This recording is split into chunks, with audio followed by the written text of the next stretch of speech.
Okay, do I sound better now? Yeah, you sound better now. Okay. Yeah, So my look at this. You're bookending the weekend with me, huh? Yeah. I guess so. Well, last couple of days, I just been last couple of days I've been like a little sluggish. So, Yeah. so like today, I was like I got up pretty late, so so I didn't even really get around to doing my normal research until pretty late, and I just realized, yeah, it's probably a good day to just do a just do an open panel. Just I can always you know get the stories out tomorrow. So Yeah.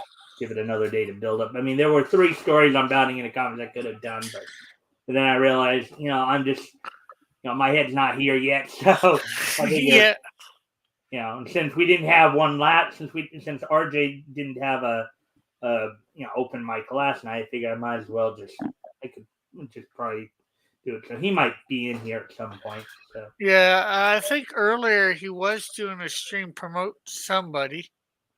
yeah.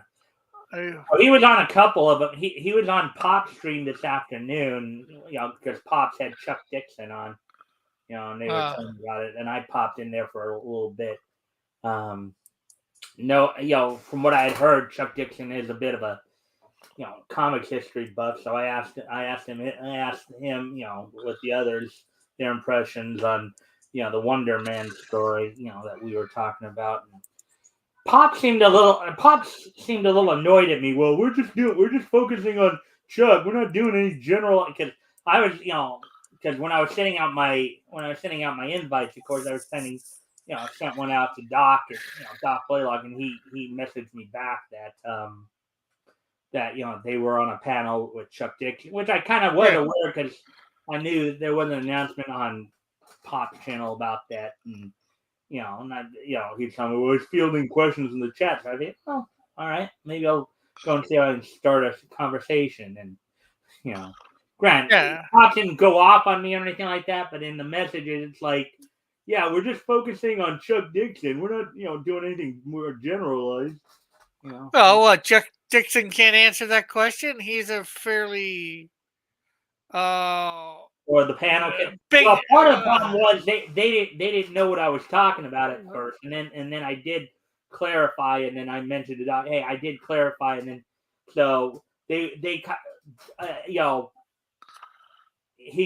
couldn't they didn't know too much about the case the case I was mentioning, but I made reference Yeah. to the fact that it was kind of similar to the Captain Marvel Fawcett situation, and Chuck did say he kind of wished they didn't go after that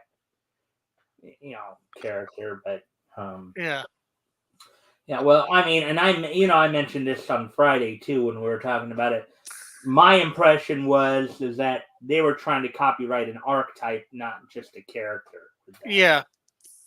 So, Anything how that was your looks weekend? good, good, good. I was on a show yesterday promoting. Was at church. What did I do Saturday? Don't think I did much Saturday. Was at a well, as you know, I was at a games night Friday before I was on your show. Hmm. Yeah. And you're watching on YouTube as well, right? Yeah, I got it up on YouTube. I think I have. Yeah, I haven't shared it yet. You know what I mean? Yeah. When you Like, get a chance, if you can like and share, that'd be appreciated. See if we can get some more people in here.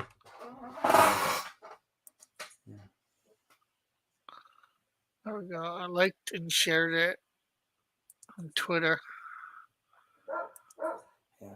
Excuse me a moment. Chloe's barking, so I gotta go take care of her real quick. I'll be right back. Okay. I'd say how is everybody, but it looks like we don't have too many people out there at the moment. But hey, that's all right.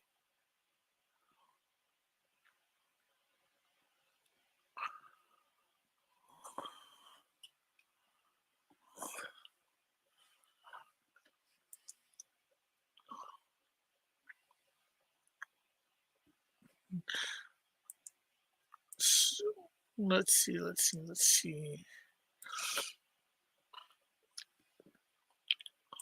For anybody that doesn't know, I do have a live campaign on Indiegogo, double feature, 2 comics, same campaign. Wait till it's the triple feature. What would the idea be for a 7-thing feature? Septuple feature?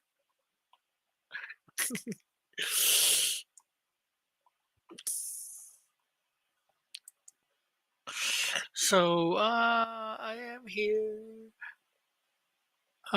Do-do-do. We talk, we talk, we whistle where we work. It's all to work. We go. Go, go, go, go, go, go, go.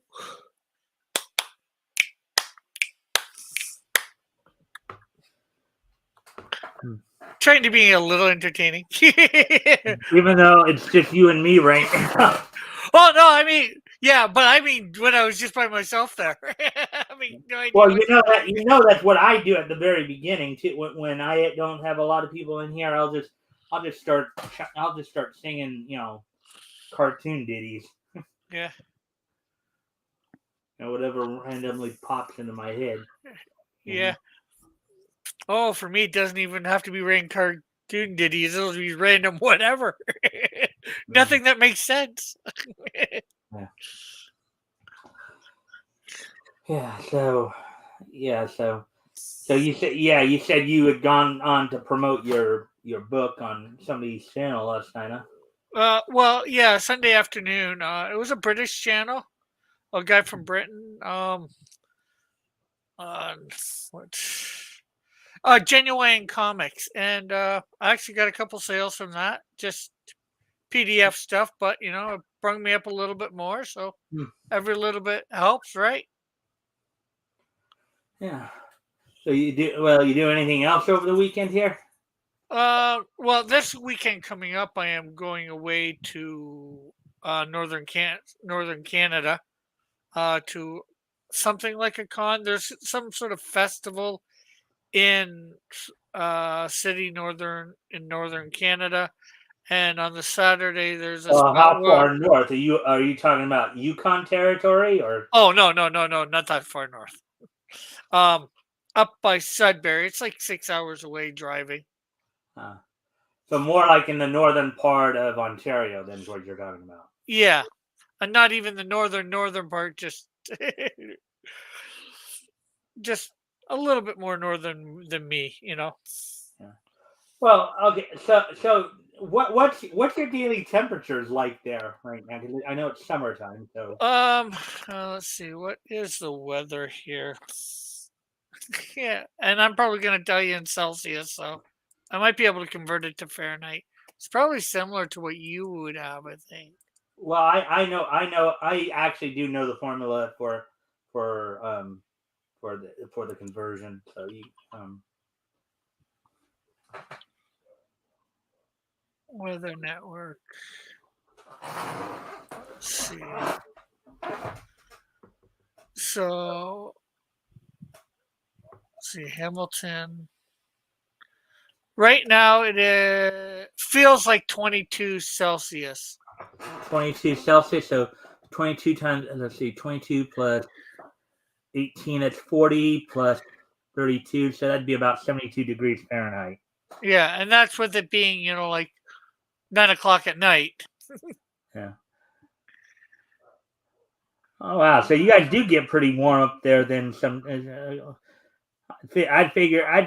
That, well, that's not too bad though. I mean, what would your high been, like 80 or something like that? Probably close to that. Let's see whether we can get a. Well, 80 degrees Fahrenheit. But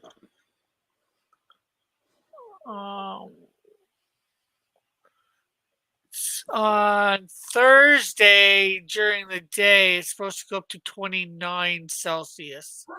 29 Celsius. So 29 times 1.8. So 29 plus 16 and 7. So 23. 52 plus 32. So 84. No. 84 degrees Fahrenheit. And I think I'm not sure whether it gets up into the 30s or not. Friday it's 29. It's And that's and then it says, oh, that's wind gusts. I think that's without it's the humidity added on. hmm, That 29. I could be wrong. yeah. I'll be right back in. I'm sorry. My dog's barking again. No problem. Trying to see whether we can get.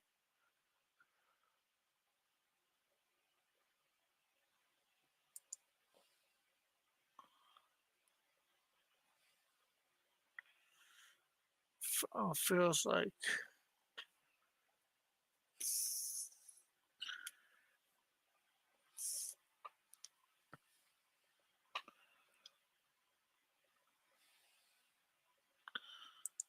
Are they going to be able to tell what it feels like on these days?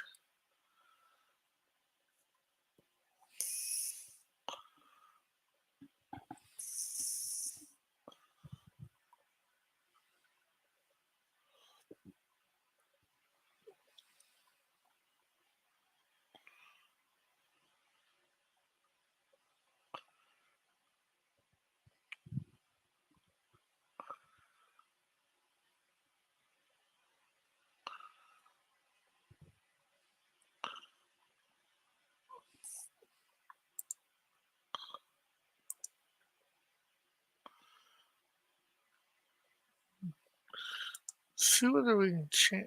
Let's put this on.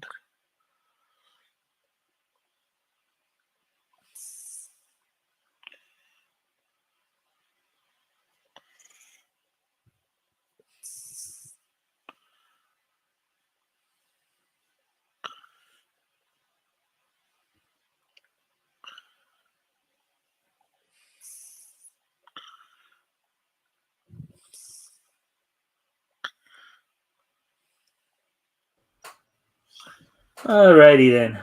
Yeah, so I found out with what it's going to be feeling like with the humidity, and I found a button to switch it over to Fahrenheit. So Wednesday with the humidity, it's supposed to feel like 83, but I mean 93, but the actual temperature is 82. Huh. And Thursday, the actual temperature is 84, but it's going to feel like 91. Excuse me one more time. Yeah, no problem, no problem. Dogs can be a pain. Oh, do we have somebody here, or is that Mike? Yeah, that's just Mike in the chat saying hello to everybody. Good day, chap.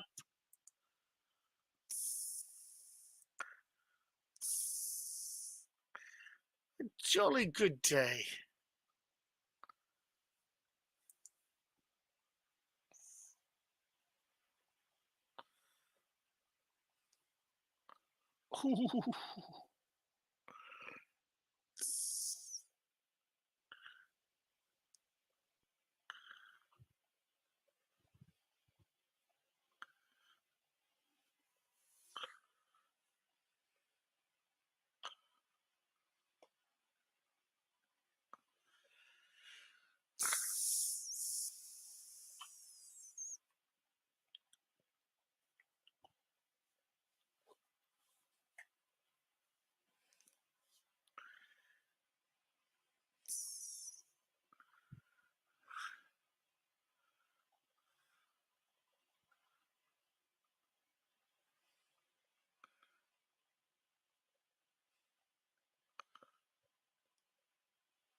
Yeah, so anybody listening next week here, Thursday through.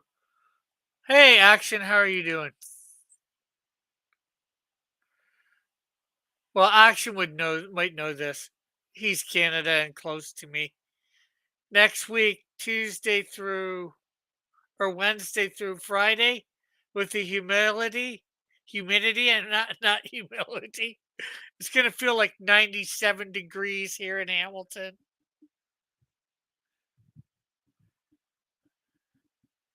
Yeah, this weekend I'm going up way past you,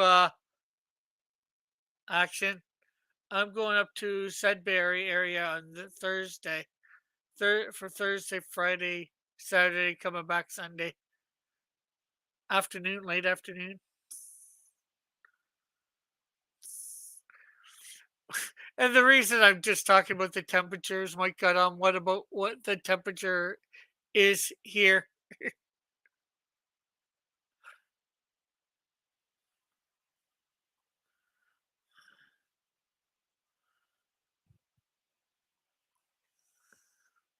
Right now, Mike is, of course, dealing with his poopy dog.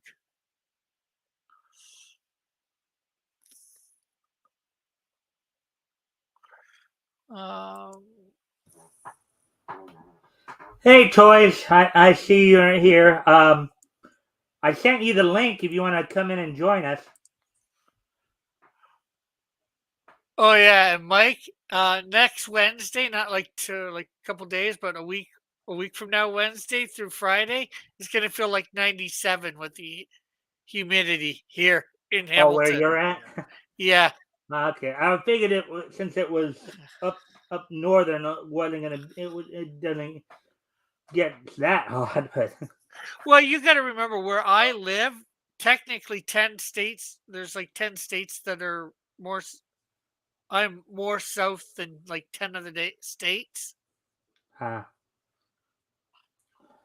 like but still, Maine. you're up in even the southernmost part of Canada only reaches down into like Minnesota and all that. So I mean Minnesota and Yeah, Montana and all that, but they probably get pretty warm too. Yeah, they have snow and all that, but hmm, yeah. but a lot of people don't realize. They think just because they cross this magical border that it suddenly is all snow and ice all year long. No. Just because you cross the border of the states to Canada, it doesn't become snow and ice all year long. Hmm, yeah. Well, I hope Torres is still with us. As I said, I did send it. I sent him the link, just like I sent a lot of other people the link to Well, see if hopefully might want to join us. yeah, get on here trying to get talking about something or other. Right now, we're just talking about the weather or whatever. Yeah, I know I'm making it a little more general because um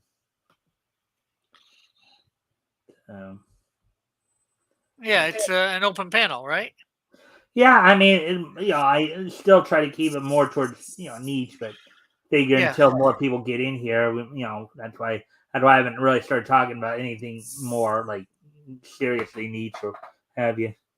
All right, so there we go. Now it says we have 3 people watching, so that's good to know. yeah, you, me, and toys. Yeah. Well, I sent invites to Lorenzo and to Chris and Diane as well, but um, Yeah, unfortunately, Chris and Diane only stay up till about 10 o'clock, and I think if they have their show, they don't even stay up that late. well, yeah, I still been having a little time reaching Chris about the 5th, but you know, um, so. But anyways, let's see what else can we talk about. Well, as I was, in the few moments just prior to to me, getting over here, I was, while I was just having a quick little meal, I was, I don't know if you knew this, but YouTube's got a channel, that's like 24/7 GI Joe, a real American hero. Yeah, I do know that. I haven't watched any of it. Well, I might have watched a little bit once or twice. It's I'm one of those gonna. things. They just, and it's not even the entire series. It's like the majority of the first, the mass device, the majority of the first season, and then they skip a few Episode. series, and then the only part of like season 2 they do is the five part pilot of a rise to Sometime, a rise. So Yeah, I'd eventually like to get the whole GI Joe series. Um, I'm one that I watched it as a kid, but I'd actually like to watch it beginning to finish. Episode by episode. You know, mhm, I know it probably doesn't matter because most episodes aren't connected. It's you know mhm. like back then episodic instead of arc based or a big arc Yeah, based. And episodic as opposed to serial. yeah, and I personally like most of my TV shows with episodic. I don't mind as long as they keep continuity. Mhm, Not going against something that they've done in the past, but like a lot of shows used to do. But I mhm, would much rather episodic where they're not all connected and you can have more shows in a season. mhm. Because I don't like these shows that are like 10 episodes long. It's like you barely get into the season. Now I got to wait another year to even, or close to a year to watch even a new episode. Mhm. And then, especially if it's like Netflix where they dump them all at once.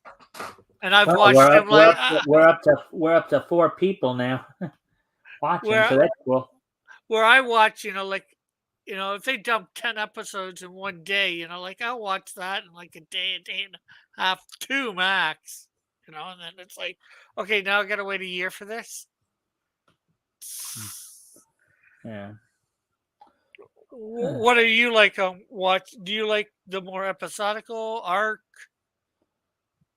What in terms of TV or comic style? TV? Um, yeah, I well again I watch more anime now, so I'd say serial to an extent. You know, episodic is pretty good. I mean, for me, I'm just a TV freak to begin with. I just about watch it, except for modern day stuff because I can't stand some of the agenda pushing. But like Yeah, I grew up in the 80s, so I've watched a lot of stuff. A lot of the 60s and 70s stuff was being syndicated, uh, yes, same here. and the 80s and 90s stuff. So and I had my fair share I had my fair share of crushes. So Yeah, Daisy Duke, yeah.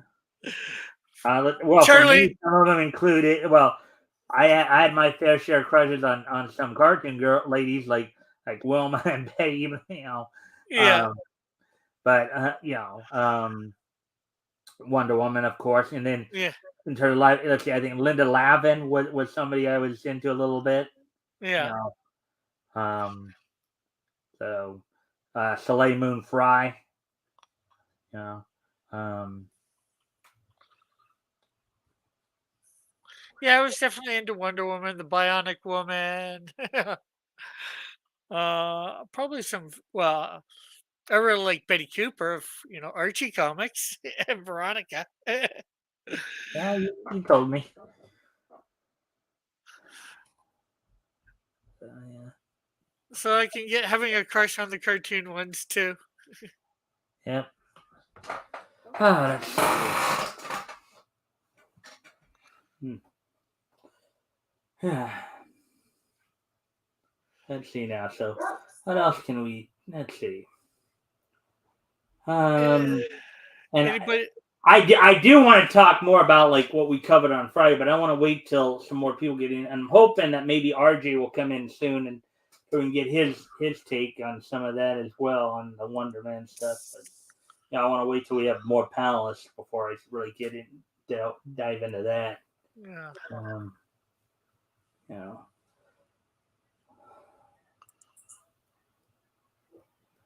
Hmm. Yeah, yeah. Let's see now. And for those who might be in chat, um, if I haven't sent you a link, let me know, and I might let you might send it to you. For those who have the link, you're more than welcome to come in and join the conversation. Help stir the conversation up a bit. um, let's see. So, um, And toys, I know that you do a lot of toy remodeling work, and I know I saw recently on your Facebook page you talked about, I guess, getting up to 400 subscribers. So if you wanted to plug your channel, or whatever, you can come on and do that too.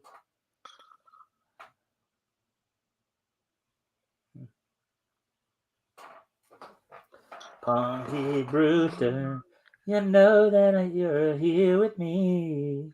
I know. Is that from the cartoon or the Yeah, live that's from the action? cartoon. That's from the cartoon. Oh yeah, actually, it does remind me of I know up in Canada, you guys have your own your own variation of Cartoon Network, I believe, called YTV. Yeah, And we used your to. I'm not sure how much it's still in existence. YTV, uh, but actually, that was live action and cartoons.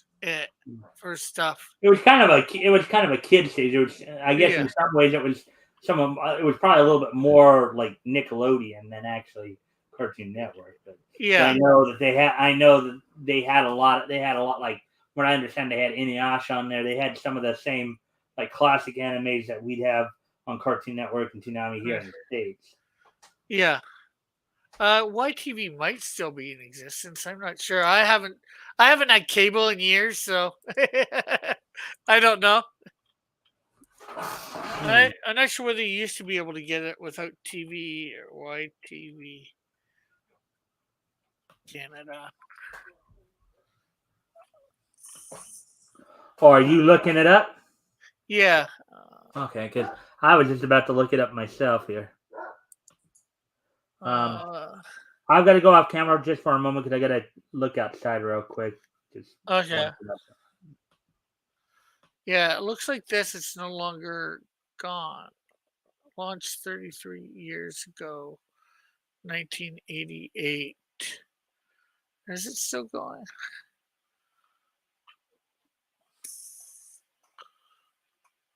33 years. Let me get a calculator here. Can't figure this out in my head. 2022 minus 1 uh, 988 34. Okay. Yeah, I guess it is still going. Yeah, it's been around for 33 years. Yeah. Owned by Chorus Entertainment and stuff like that. Started back in '88. Yeah, so that would be 33 years. Yeah. I'm looking it up right now. So current programming blocks include Fam Fun, which started in 2021, The Zone, which started back in 1991, and then Big Fun Movie, and then former programming blocks include The Treehouse, YTV Junior, YTV Playtime. Current program. Yeah. Yeah, it says sister channels Nickelodeon and Treehouse TV. Yeah. And I guess Nickelodeon has a Canadian TV station. The Nickelodeon Yeah. main article, Nickelodeon Canadian TV channel. So Yeah. yeah, but well, because So I guess it is still running. yeah. The toys were just saying I hit my 400 goal for this year, feeling mint today. Well, hey, you're more than hey. I sent you the link to the StreamYard. You want to come on and promote your channel? Go for it, my friend. Yeah, maybe you can hit 500, this year. It's always a possibility. Which is nice because now at 500 you get the community tab. Which you can put polls and other things on. Well, I didn't even know that, but also, if there's anybody else in the chat, because it looks like we have 5 people watching. If you guys want to mention anything, you're more than welcome to mention. And if you haven't already, if you guys can like and share the stream as well, see if we can get some more people in here, that more friendly people, that'd be appreciated. You guys want to help us out that way as well. Yeah. So let's see. Oh yeah, Rick, you had already talked about you were going to a convention in northern northern Yeah, part of your province, right? yeah. Uh, right around Sudbury area Yeah. for anybody that wants to look that up. Uh, Code, what's your favorite glaucoma? Well, okay. I don't think anybody has a favorite glaucoma. That's an eye disease. That's an eye disease. How can you have a favorite eye disease? Silly. I have no favorite eye disease. I don't see the desire to have one. I don't really think anybody does. Mm. Yeah. So. Hello, Code 666 Gaming. Yep. They retracted their message. I guess that was about the eye disease. Well, that was that's probably what I was commenting on, because I can see the messages in StreamYard. So Yeah, they delete them in YouTube, but they don't delete in StreamYard. right. So I usually make mention of it. Again, if there's anybody in the chat who wants to ask anything, anything niche related or what have you, we'll be happy to take any questions. Or if you guys have anything you want to contribute to the conversation, go for it. But yeah, I did used to watch YTV quite a bit when I had cable. It was one of my favorite channels. It's like cartoons and that I liked on.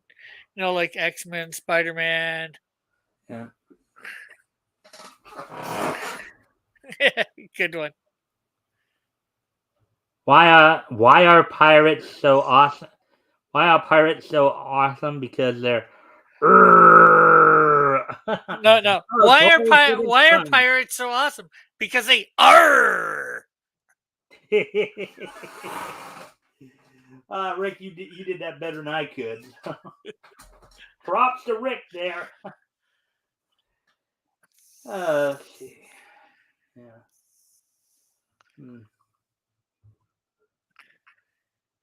It's all about how you read the joke, me liar, me matey. And we pirates are always knowing how to do a joke.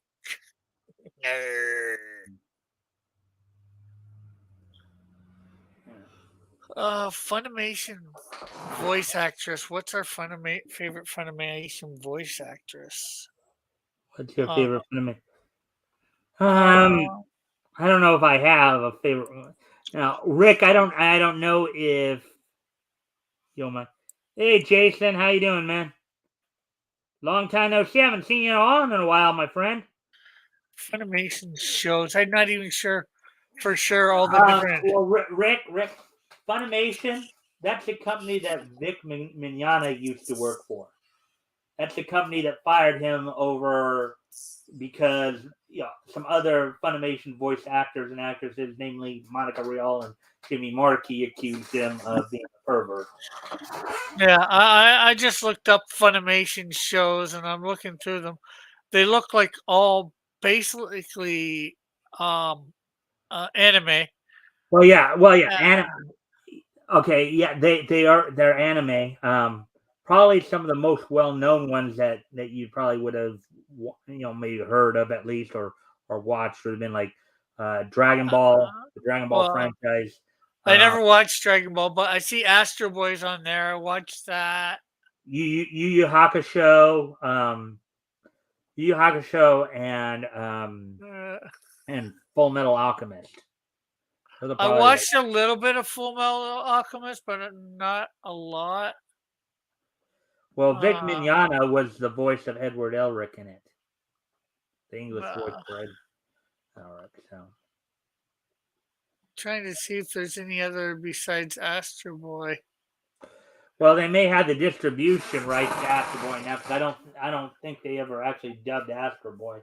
Well, it depends on which version, because there have been like 4 or 5 different Astro Boys. There was one back in the '60s. There's one in 1980, one in 2003. I think there was one in the late '80s as well.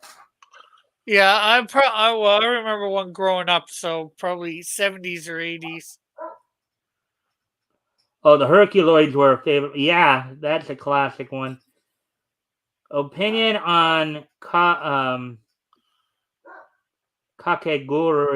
Sentai. I haven't actually heard down. I've heard the Jason. I've actually when I've watched that show. I watched the LA dub. That's the one I had access to. So I haven't actually heard the Sentai dub for that. I haven't watched the Sentai dub for that. I've only watched the LA dub. So it seemed pretty. It seemed fine. It seemed pretty good.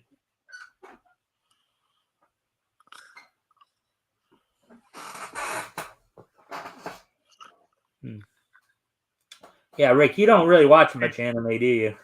No, well, not really. You know, like although I didn't realize it was anime at the time. I probably watched more when I was a kid because like I watched Battle of the Planets, Astro Boy, Robotech, and I'm sure there was a couple other ones I would have watched. Voltron was actually based off of 2 and Voltron. They kind of mashed up 2 different animes, Beast Go Lion and Dairuger 15. Yeah, there's another one I would have watched. Okay, they did My Hero Academia. Yeah, that was more recent. So probably it's going to be somebody out of that. I've watched almost everything up to date on My Hero Academia.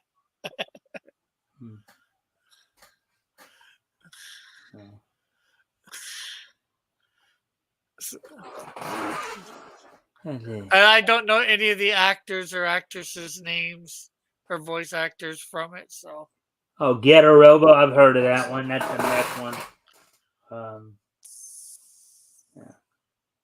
Oh, they even got Robotech on here. Who does Funimation? Yeah. They might have the distribution rights because I think the only dub of that still out is the Harmony Gold dub, which has the LA voice actors. Hey, Solid. And he's asking something of none because I'm anti-dubbing.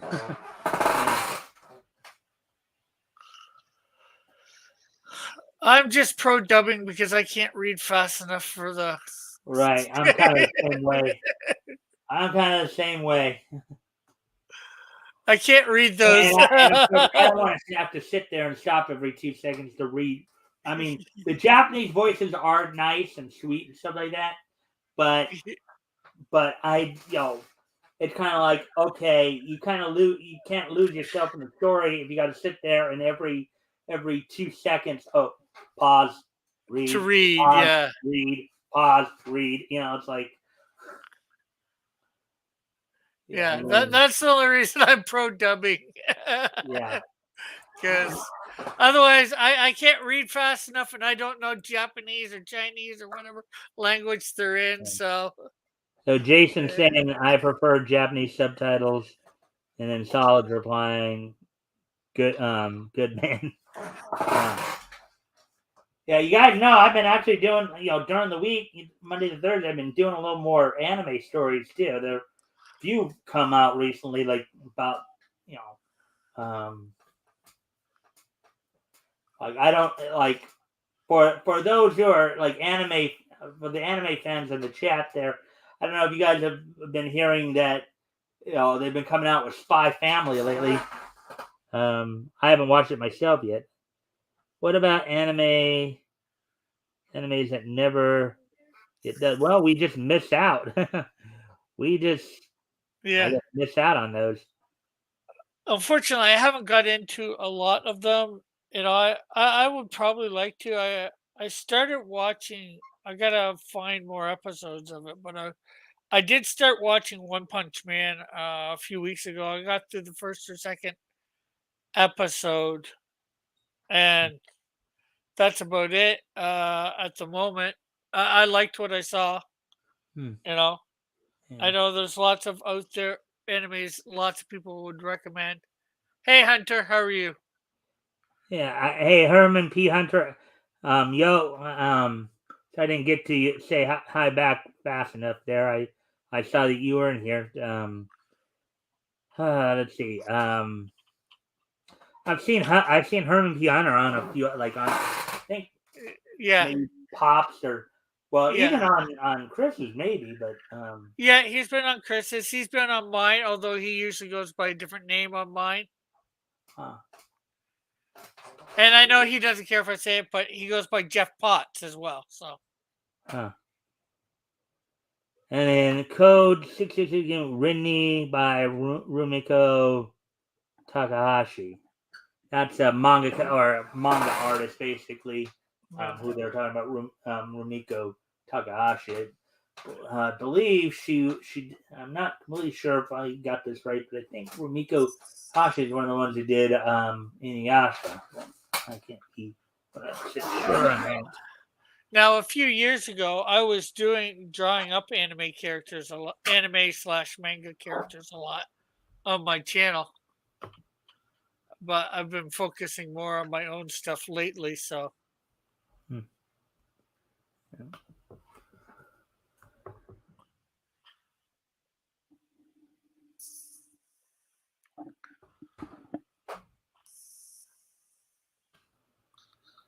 Yeah. Numbers keep bouncing back and forth. But actually, yeah. So, So, huh. anything specific you were wanting to talk about besides, like Friday night with Wonder Man with RJ? Yeah, well, I mean, no, because again, this was just something I just kind of threw together impromptu because, Yeah. you know, I kind of was sluggish. I mean, I didn't even, normally the latest I go to grab my energy drink in the morning is like usually about 10 or 10:30, but I didn't even go out until like 12:30 to grab it. So Ah, it's like that's how sluggish I was. I was like, I've been staying up a little later than I should the last few nights. So plus I've had my mind on other things, so um, yeah. other distractions. So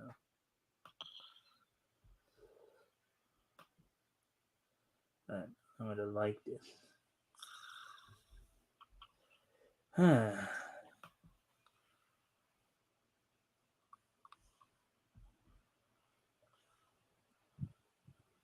gonna go off camera for a Uh, moment, and I'm okay. gonna see if I can reach RG at least. Yeah. Okay. Anybody out there got any other questions or whatever? Maybe we can answer, or I can answer. Well, guess it depends on whether it's personal opinion or not. Oh, I did watch quite a bit of Sailor Moon too in the '90s or early thousands. I had a buddy that was into it. Oh, I like Digimon a lot too. I'd rather Digimon over Pokemon. there's a controversy in the chat. There's something people sacrilege. You like Digimon over Pokemon? How dare you!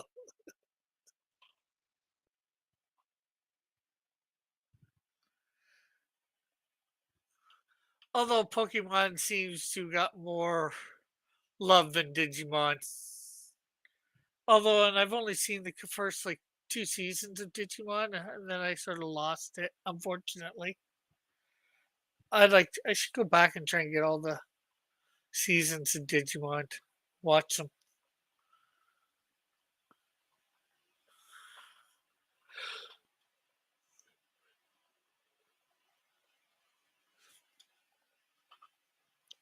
So out there, what do people think of Digimon? Do you guys like Digimon? Do you think it's better than Pokemon or Pokemon better than Digimon? I never got around to watching Digimon myself. I'm more of a Pokemon watcher. Ah,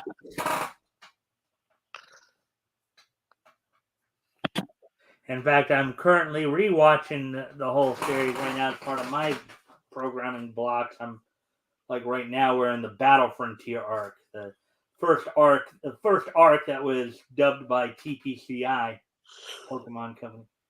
Um, yeah. Just as long as you don't poke your mom. hmm, And I mean, poke, poke, poke, poke, poke, poke, poke, poke. hmm,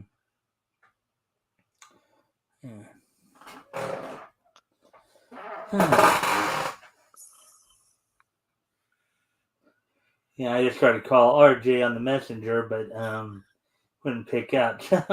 Uh, Simon. yeah, like I said, yeah, I thought he was on some show or doing his own show, but Well, I know he did say he was doing a show of his own tonight. I just would have thought it would have been done by now. yeah, Because he did say he'll try to pop in when he was finished, but I guess he's still. Um, but I did actually just check before I came on yeah, here to see if he yeah. was. It just doesn't Huh? look like he's on right now, though. So maybe But he. I know he'd be doing some post show stuff too. So, let's see. Oh, there's been okay. Digimon was a better show. Both Digimon and Pokemon were way after my time. Huh. Yeah, mine too for the most part, but they got. I was near some people that were watching it at the Well, time a I lot. didn't know there are some Pokemon shows that are still Pokemon as a franchise still going on strong. So Yeah. they got another show out right now.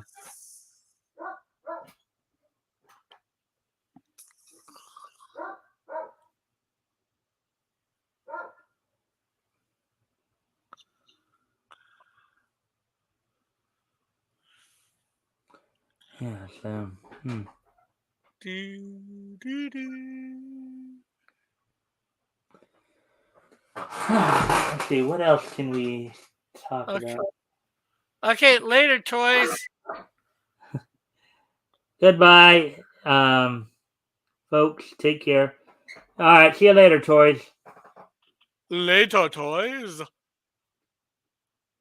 Toy you later. Hmm. Just don't be toying with me. Hmm. So Rick, you're what? You're like about 45, 46, right? I'm 49. Oh, oh yeah, you're a little older than I am. What? And I know I probably asked this on other shows too. Um, what would you say were some of the cartoons you grew up on? Well, Super Friends, of course, Scooby Doo, um, the Flintstones, a little bit of the Jetsons. I know they were on, but I don't remember seeing them on a uh much. I know there was probably other ones in the 70s that I saw. Of course, Spider Man and his many friends, Incredible Hulk, Hmm. Transformers, Mhm. GoBots, Yeah, He we Man, grew up on a lot of the same stuff. yeah, uh, Rocket Robin Hood. Yeah, that one Uh, was a little more. I think that one was more was syndication. yeah, yeah. Yeah, I think even the Spider Man was syndication too. Well, Yeah. the original Spider Man, they go Spider Man, Well, Spider. yeah, the '67 one, the one with the Yeah, classic song, because they yeah, also had Spider-Man and the Incredible Hulk just yeah, before they modified it into Spider-Man and His Amazing Friends. yeah. And then you had the '90s Spider-Man cartoon, and then you Yeah, had uh, which I watched the X Men too at that time. I did not watch the X Men that came out probably around the same time as Spider Man and His Amazing Friends. Although I did get introduced to the X Men, knowing about them through Well, yeah, Spider-Man and his they amazing. did actually have an episode. Um, my chair felt like it was about to fall over. So I had to, Yeah, it looked like that too. But yeah, I got introduced to the X-Men through, well, Spider-Man and his amazing friends because of them, plus of the episode where thing. And surprisingly enough, Magneto is a major villain in Spider-Man and his amazing friends too. even though he was not necessarily Eh, connected to the X-Men, he was just treated as like one of Spidey's villains. Him yeah, and his Brotherhood of Evil. yeah, Yeah, you had Dan Gil for Spider-Man and his amazing friend. You had Dan Gilvezan, who was providing the voice of Spider-Man Peter Parker. And Dan Gilvezan, probably one of the other voices you would have recognized him as yeah, Bumblebee from the G1 Transformers cartoon. yeah. And of course, GI Joe. I watched. What? I watched a whole lot of cartoons. Black Star. Probably watched a little. I don't remember much of it. Brave Star. I remember Yeah. slightly Well, more Black of Star that. came out in '81 and Brave Star came out in '88. So, Yeah, I watched both of them. uh, I remember more of one than the other, and like I yeah. said, a whole bunch of probably other cartoons I watched. And then I remember watching live action stuff. Like the $6 Million Man, A Team, Dukes of Hazard, Knight Rider. Yeah. I know Frank Welker actually did the voice of Bobby Drake Iceman in Spider-Man and His Amazing Friends too. Oh yeah, And the same Frank Welker, of course, who done Fred Rogers from Scooby Doo over the years, among many other voices. yeah. Let's see. Uh, Look up '80s cartoons. See which ones I might know of. Of course, I'll be right back. I'm gonna.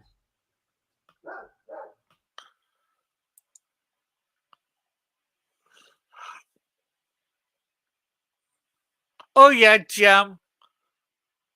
I must admit, I probably saw a little bit of Rainbow Bright. Oh, I definitely watched the Care Bears.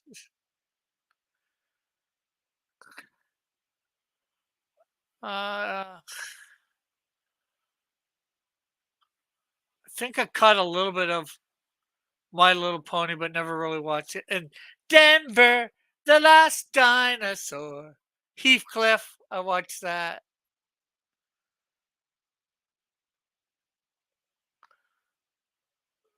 Muppet Babies, I watched that. The Popples, the Gummy Bears. Oh, the Smurfs as well.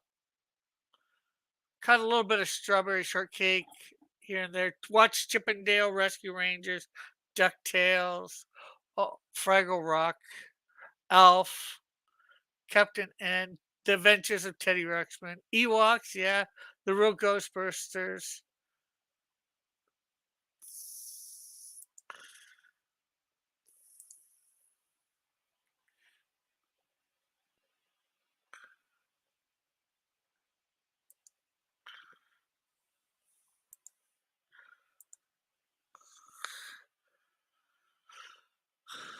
Oh, Fat Albert.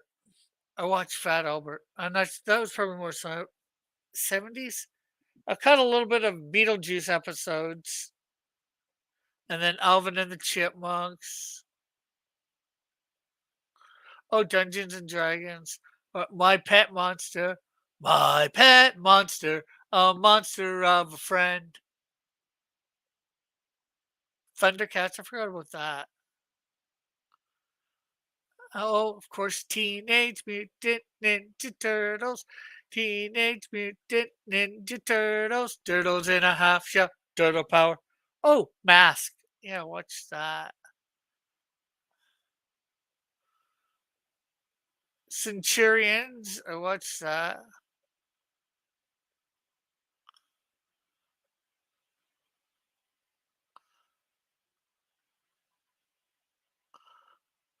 Doo, doo, doo. All right, I'm back. Hmm. Yeah, I'm looking on IMVP or IMVB or whatever it is, Yeah. the different cartoons that there were during the '80s, seeing which one of them I would have saw and watched Hmm.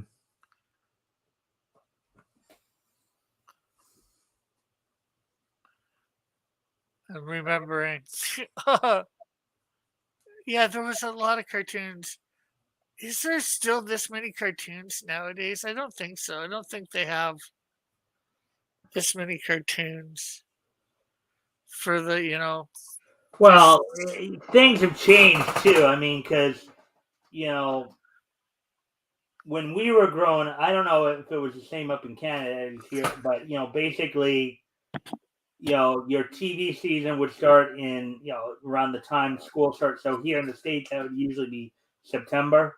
yeah, same here. And, you know, and you'd have your Saturday morning cartoons, but they don't even have Saturday morning cartoons anymore because the thing is with the advent, with as cable progressed, as cable television progressed and stuff like that, and you have a lot of television stations that have, like, you have stations like Cartoon Network, Nickelodeon, you know, the set of Disney networks that basically have, they do at least slate some time for cartoons. Now, granted, they have, some of these stations have live action stuff too, but you don't Mhm. really have, it's not like you have a whole lot of, um, Yeah, you know, a lot of stuff nowadays. But they could technically still do your quote unquote Saturday morning cartoon with these networks because, okay, you well, they, the actually, what's kind of funny too, though. Some of the nostalgia channels actually do in a way. So, like, MeTV, Memorable Entertainment Television, one of the cable stations here. yeah, They have, first off, they have from 7 to 8 here. I believe that's Eastern and Pacific or whatever. But from 7 to 8, they have a show called Tune In with Me, in which they have they call him the cartoon curator, Bill, and his little puppet pal, Toonie the Tuna, who sit there and will, like, show off, like all, like Merry Melody, old Warner Brothers, MGM, and Flight the yeah, Studios cartoons. And then on Saturday mornings, they actually do have they do what you have kind of their version of Saturday morning cartoons. From 7 to 8, it's a Popeye Pink Panther show, yeah, and then from 8 to 9, it's yeah, you know, it's Tom and Jerry, and then Bugs Bunny and Roadrunner show. yeah. But they're doing all the old stuff, and which I love. Don't get me wrong, Yeah. but these channels, they want to compete, just like back, in the day when all the other channels competed for your viewership, if you will. So you could only catch He-Man on a certain channel. You could only catch Transformers on a certain channel. Or a Well, now certain you couple don't. of Well, now you don't even need TV anymore because you can stream it, or you yeah, you can stream it. yeah. But what I'm saying is, if they created shows just for these networks, like Cartoon Network, does, whatever, does, like, I don't know, 4 or 5 hours worth of cartoons Sunday or Saturday morning, they could be trying to get these kids watching it, these new cartoons, whatever they are, maybe you and me wouldn't like it. Maybe you and me might think they're trash, but, you know, try and get the viewership like they would, and they come out with a new one every week for, like, 6 months like they did for us. And then, you got to wait 6 months for a new season. Yeah. Just don't do what they did with the X-Men and Spider-Man in the '90s, where they only made them like 12 or 13 episodes just so they could Well, do a well, comic well. alongside. Okay. Actually, what's I like those series. Oh, Um, don't get me wrong. I like those series in the '90s, but my problem is they only made them like 12 to 13 episodes long, just so they could do a comic book right after them. So you could have that same Well, episode. no, actually, I think what it was is that they so Because I went to the like comic shop. I went so to the the first comic shop. seasons of both the X-Men and Spider-Man cartoons, those were a little bit more episodic. Those like introduced, Yeah. certain, and then from Well, they were a lot episodic, and that's second how. season on, in each of those, they were doing comic story arcs. So like the second season, I think second season of X-Men, you had Yeah, you had the the Phoenix Saga, the but Dark Phoenix Saga play out, and then yeah, but that was only like 3 or 4 episodes they did that in, but they were doing that. They were doing a comic book of that TV series at the same time. So they only made it the 12, 13 episodes. So, because that's how many episodes there was thing. So they could follow the exact same number of episodes as the TV. At least that's I'm thinking the reasoning since they had a comic book, the X-Men animated TV series, alongside of it. yeah. That's why I think they lasted, 12 episodes a season, instead of like, 20 or 25, like, a lot of cartoons. Well, actually, yeah. Well, some of them, some series had.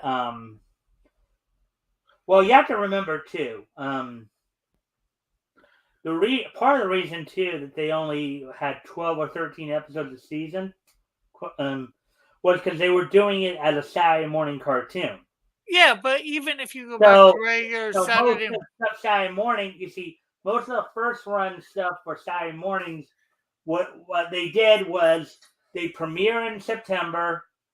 They'd yeah, run the 12 or 13 episodes through through January, and then just rerun those episodes for the rest of the year until yeah, September came back around. That's how yeah, the programming worked with it. yeah, with them. But if you go back to the 80s, and even the 70s, they did, like 6 months worth of cartoons, like for Saturday. So they did, 20 or 30 episodes, like if you go look at, stuff from the 80s and that.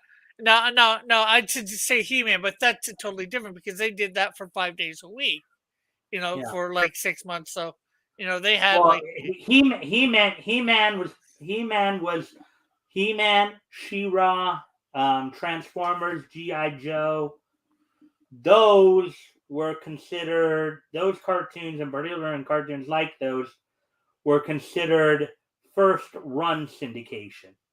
In yeah, other words, they were not on the network first. They actually premiered syndicated. So they yeah. were first run syndication.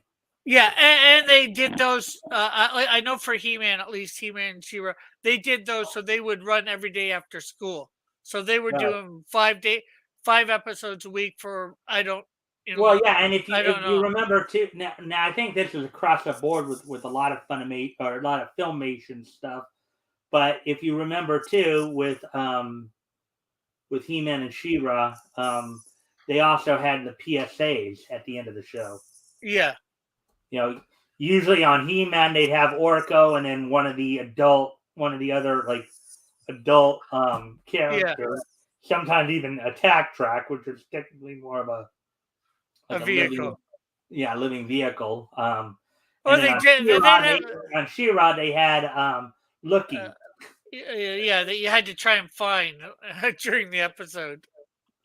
Yeah. And I didn't like that. I Lookie was liked it voiced better by as through the characters Erica comparison. Scheimer, who was Lou Scheimer's daughter. Yeah. Yeah. But like I don't know whether like I can't remember Transformers was supposed to be every day, after school or GI Joe. They But both were. They both were. I mean, I remember a particular afternoon block for a while there, where it considered from three through 5:30. You had at 3 o'clock. You had Challenge of the GoBots. You had He-Man on at 3:30. She-Ra was on at 4. Then then Transformers on at 4:30, and then GI Joe was on at 5. So you had that block in the afternoon. Let's see, and then Like take that's Gem. actually Thundercat, the 80s, the 1980s version. The Rankin Bass produced Thundercats and Silverhawks were the same thing. They were both first run syndication as well. Yeah, but were they every day for 5 days? Yeah. The original Thundercats and Silverhawks were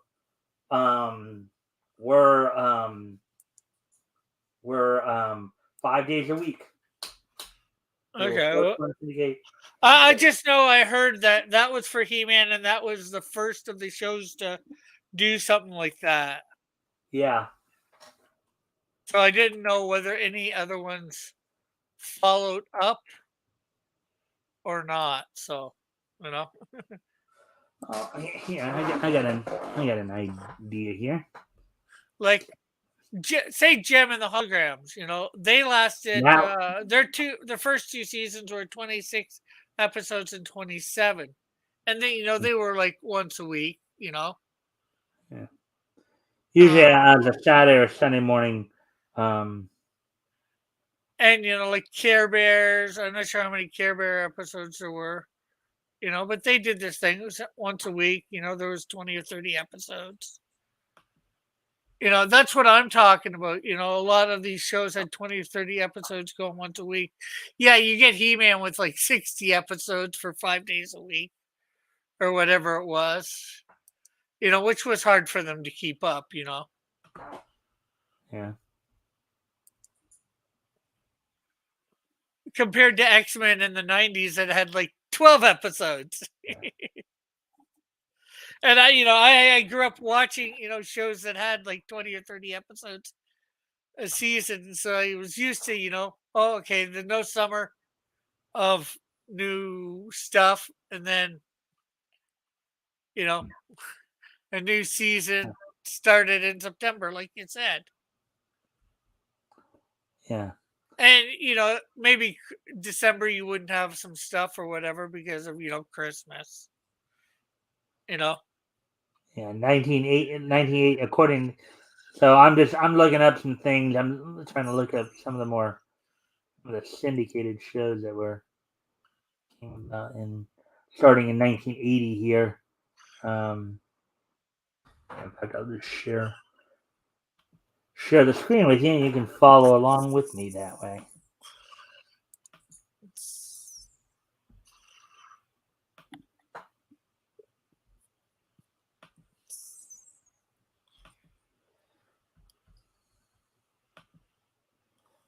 All right, so here we go. So let's see. That's the 1980 in animation. So this is some of the stuff I utilized to so television series. They could give the list. Let's see, a lot of the stuff that debuted earlier in the years from Japan, but usually, so we get to September here. Yeah. That's usually so. Let's see, Drac Pack and Tom and Jerry comedy show debut on CBS. Let's see, Lone Ranger, Tarzan. Force 5 debuts in syndication. Yeah, so Sport Billy debuts in syndication. Hanna-Barbera's World of Super Adventure. Now, the Hanna-Barbera on September 20th here. The Hanna-Barbera's World of Super Adventure. So some people say it may have started as early as 78. According to this, it started in 80, but this was kind of a package show that it ran. This particular packaging show ran as a first run syndication, but what it is a package show of old Saturday morning cartoons from the 60s and 70s. So like Birdman and Galaxy Trio, Fantastic Four, Frankenstein Jr. and the Impossibles, Herculoids, Moby Dick, and the Mighty Shazam, Mightor. Yeah. So that was a package show that ran as first run syndication, and of course, there's nothing else here. 1981. We can look through some of this stuff here. Let's see. Just to kind of give you an idea of Yeah, but like okay, the Smurfs. If you look to the Smurfs, how many well, I shouldn't say episodes because they had episodes in episodes, if you will. Sometimes it was 2 or 3 stories per episode. So I guess you could see episodes, but not necessarily stories. For yeah, Spider-Man and His Amazing Friends, yeah. how many So episodes did they Marmaduke. have? So let's see. Here they said Marmaduke and Spider-Man debuted in syndication. Let's see which Spider-Man. Oh, this Spider-Man. This was the Spider-Man series that eventually evolved into Spider-Man and His Amazing Friends. This And one how was many? 81 to 82. Um, Now this one had 26 episodes. Yeah, and that was probably one season, and then the next season it became Yeah, this one was, Spider-Man and His Amazing Friends. which actually was a Saturday morning cartoon. Yeah, Um, so yeah, much of the cast is I think the same from. Actually, no, Ted Schwartz was Spider-Man. That's right. And like followed by Spider-Man and His Amazing Friends here.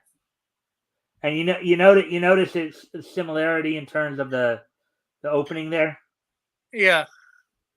from the previous one there. How many 3 seasons, 24 episodes? Oh wow, that's Well, yeah, I mean, and I don't think those episodes, it's not like they may have ran over 3 seasons, but I don't. Let's see. that might consider Yeah, consist of. the first season consisted of 13 episodes.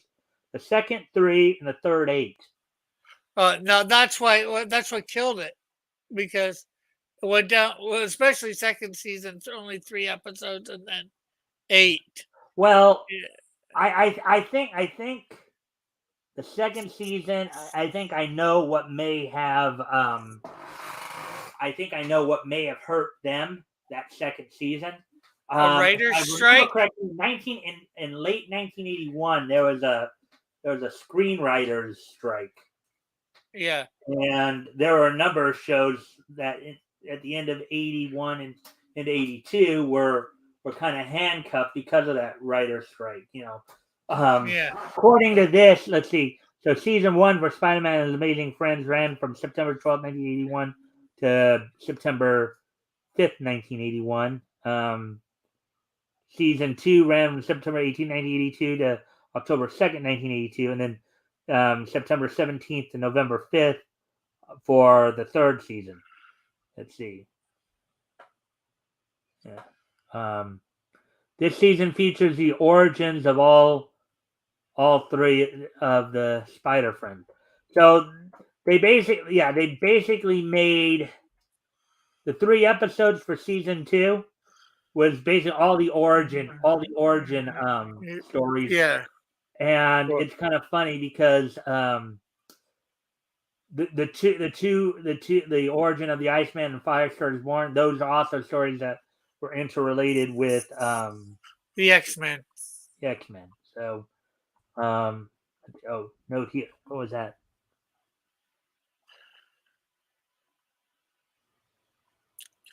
Oh, okay. So the quest for they're saying here the quest for the Red Skull, that episode from Spider-Man and His Amazing Friends. This episode is typically not part of any syndicated package due to the direct depictions of Adolf Hitler, the Nazi swastika, and the use of the phrase "Hail Hitler." Yeah. Now, in a way, I think we're going a little over the top with some of that too, because Yeah. I think it's how you depict them too. It's not just the fact that you're depicting them. Now, I know some people want to just simply ignore stuff, Yeah. but But those who do not learn from history are doomed to repeat it. Right.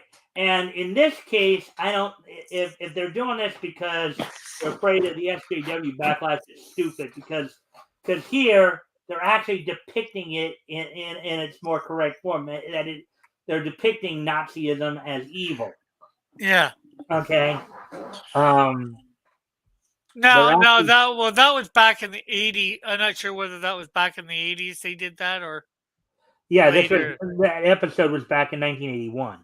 Yeah. So, um, But I just mean because of it. Is it not because of any package back in the '80s from now till then, or just now? it's probably now. It's most likely now. I think. Um. So yeah. So. Um. Yeah, this is 1981 here, 1982. Eh,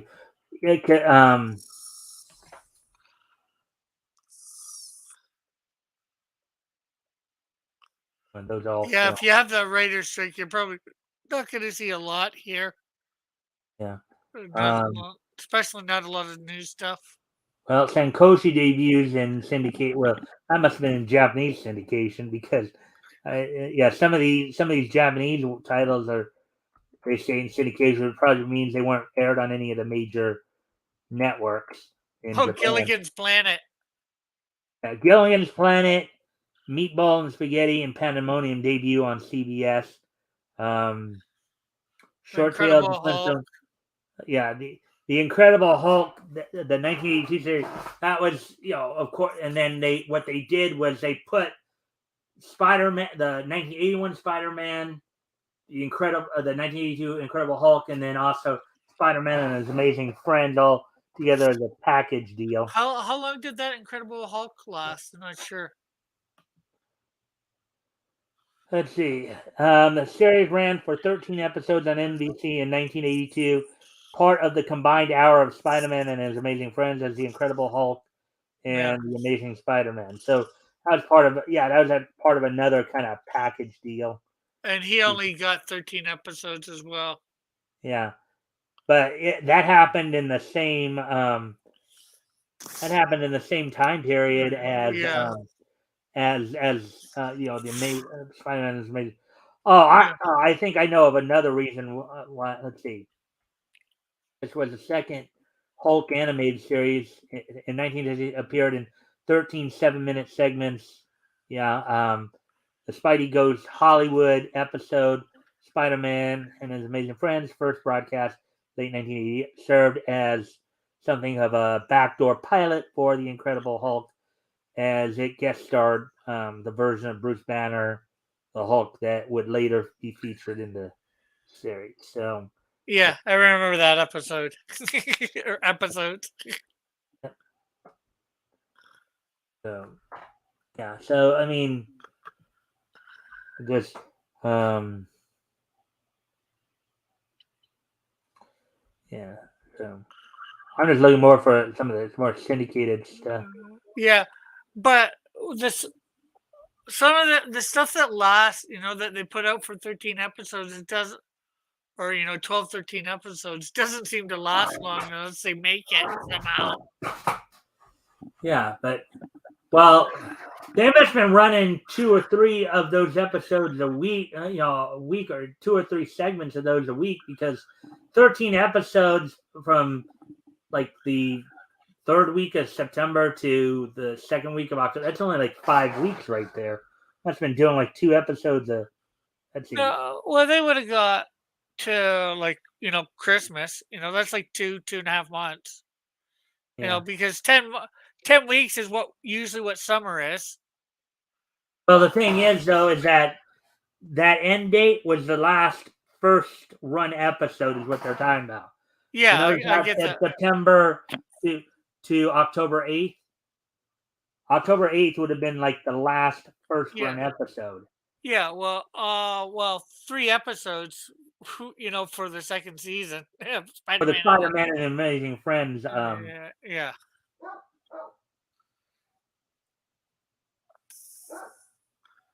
And according to this, in 1983, nothing.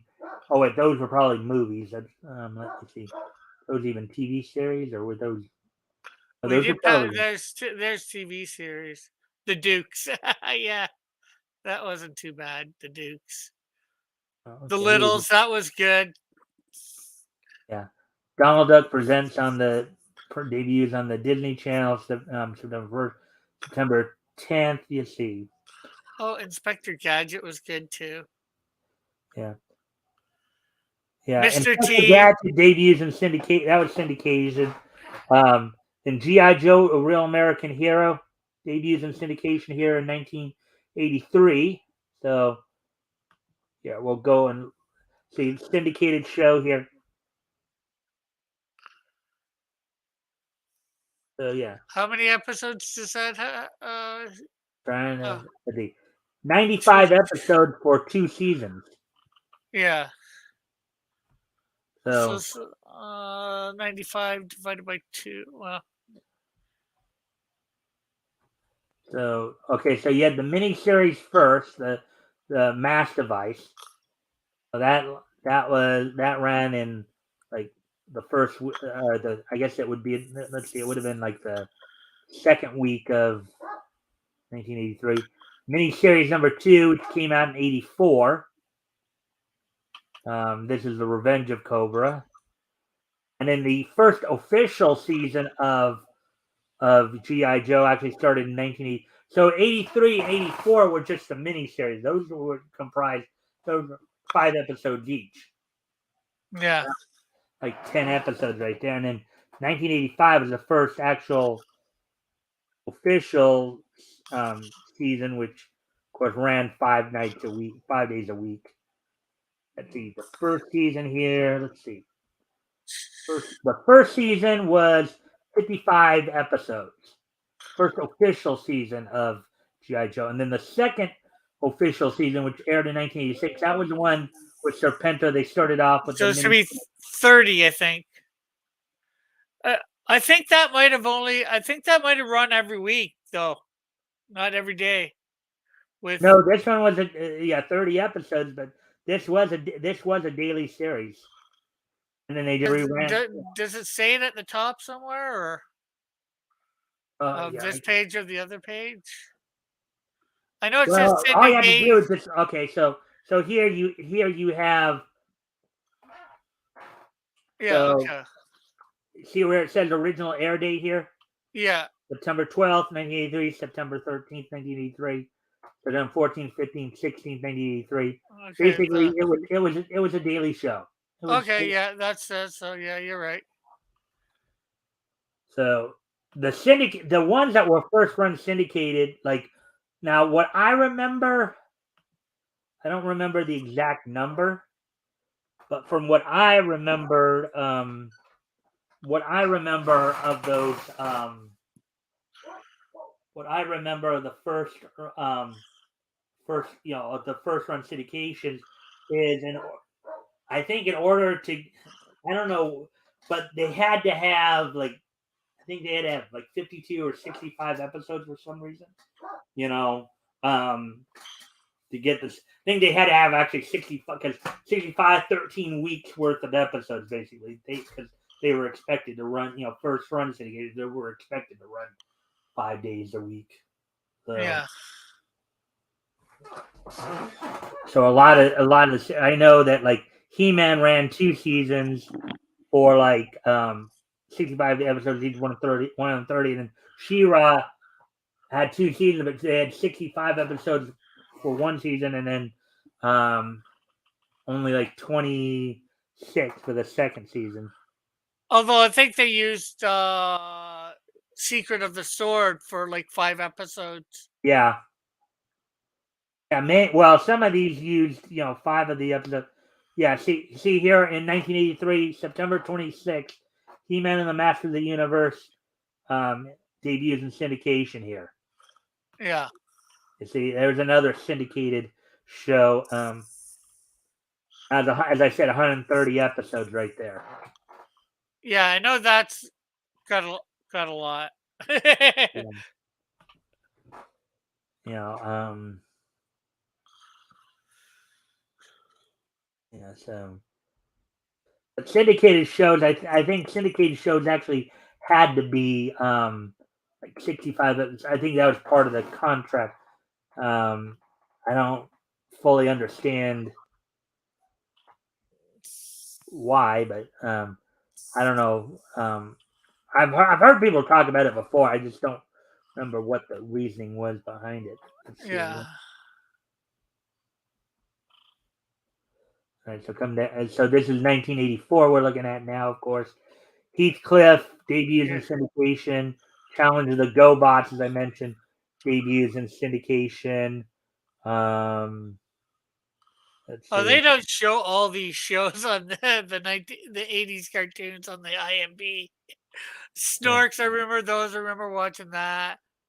Well, they say here Voltron debuted on ABC and NBC, but I believe that was actually syndicated as well. I don't believe that was that. Yeah, first run syndication. So there, vehicle Voltron. So, and as I told you with Voltron here, Yeah. it says even right here. Basically, it was dubbed. Voltron lasted 124 episodes, but the series is an adaptation of Japanese super robot anime Beast Ghost Lion, which was dubbed into English, edited to create the Voltron episode. Later episodes from the mech anime Armored Fleet Dairuger 15. So that's what I was telling you about. They were the Voltron series was basically just adaptations of two animes. Yeah. Muppet Babies, Big Panther and Son. Yeah. Transformers was syndicated, and I actually do have that actual physical collection. Same The here. DVDs. I got all 4 seasons of that. Yeah. Well, the last season was just the rebirth. Now the thing is, the last season, the rebirth story. So total of 98 episodes on that. The rebirth. They were going to do more episodes of that, but the series got canceled. The series was eventually continued in Japan as a headmaster, but they just scrapped. They just said, we're going to go in another direction other than, Yeah, like they did. After season 3, they kind of went like this. It's like, okay, Rebirth went this way, and then Japan went Headmasters this way. So Yeah, well, I thought Headmasters was supposed to be like season 5, wouldn't it have been? yeah, no, it would have been season 4 if they had continued because the series got canceled. Yeah, but pretty quickly I have like 4 seasons in my set. the 4th season would have only been the rebirth. That would the 3-part story of the rebirth where they basically go to Nebulos and become the headmasters. I think it's more than that. Mine, I'm not sure. Here, let me get mine. I know where it is offhand, so could be wrong. Probably yeah. I'll share this for a moment.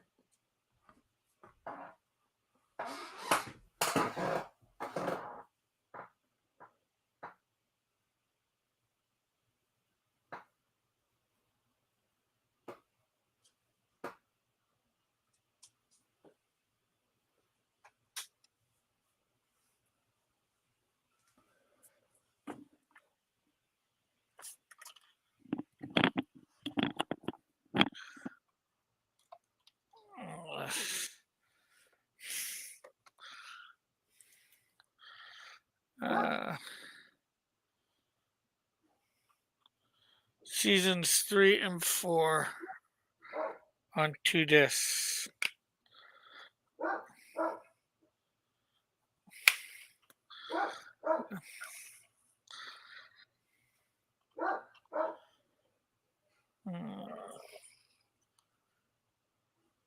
The 5 Faces of Darkness.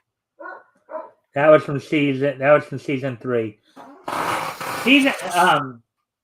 Season 3 was when they focused more on like Rodimus, on Hot Rod and Rod.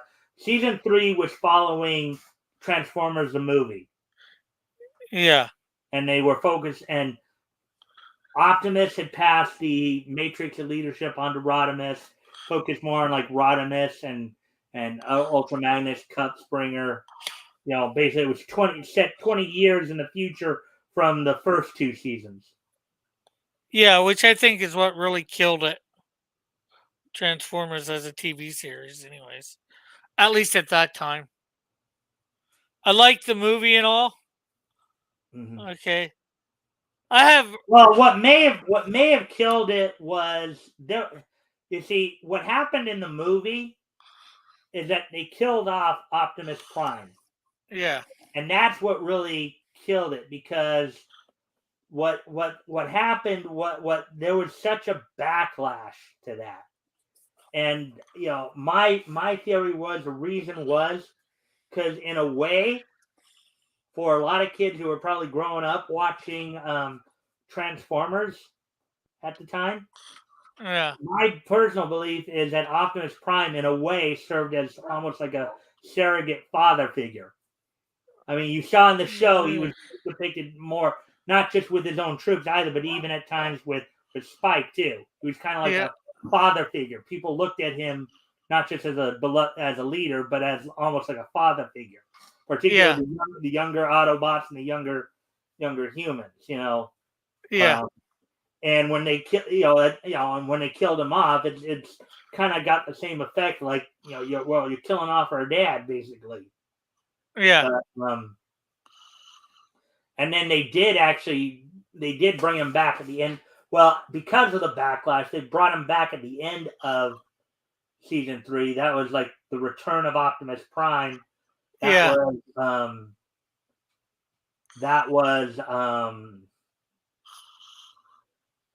was when they were going through the hate plague. Yeah. And then season 4 was just the 3 I think they did intend to do more of that, but the series got canceled before they get going with it. So season 4 was just the rebirth. That was the one where they introduced the headmasters and the Nebulons and all that. Yeah. Now, also some other things happened in between, like mostly happened between seasons 2 and 3, as I think during the shooting, the shooting of the episodes or the recording of the episodes for season 3, I think during that time you may have had both Scatman Crothers and Roger C. Carmel die in that, because I think they both died in 86. Well, in fact, what was actually said was Transformers the movie was actually Scatman Crothers' last role. Scatman Crothers was the guy who voiced Jazz on there. Yeah. I thought there was more seasons or episodes to 3. I'm looking on the broadcast history, and it says only 3 to season 4. But there was 30 episodes in season 3 and 49 in season 2. Yeah. So, and Japanese exclusive seasons is Headmasters, Super God, Master Force, and Victory. They actually went on. So that could be a 5, 6, and 7 technically. Yeah. All right. So, well, as I said, the Japanese exclusive series were kind of a different. It's like they were a different continuity. Yeah. They were somewhat of a different continuity altogether. Yeah. Okay. Now, here, so right here, this is a list of episodes for the Generation 1 Transformer series. Okay. They said they had. I'm going to have to be back in a sec, Mike. I have to go to the washroom. Okay? All right. So I might be gone a couple minutes for this. If you want to. Yeah. See, well,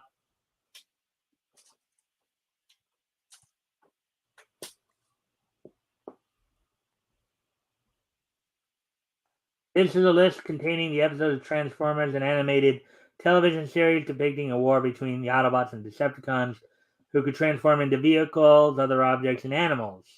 Written and recorded in America, the series animated in Japan and later South Korea.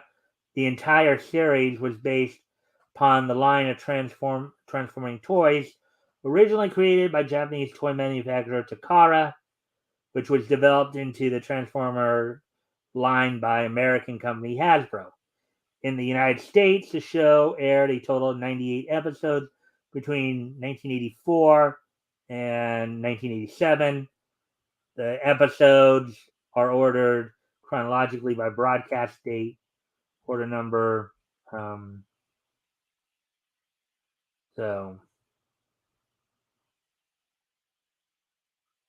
so you have it right here. The first season was only 16 episodes, and then you had, as was said, 49 episodes later. Then you had the feature film in 1986, in August of 86, and then in September of that year started the third season. And the fourth season that we said was the Rebirth, which just kind of popped up in November.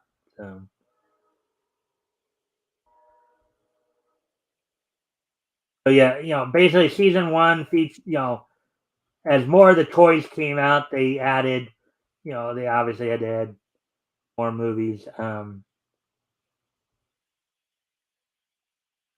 episodes, but let's see.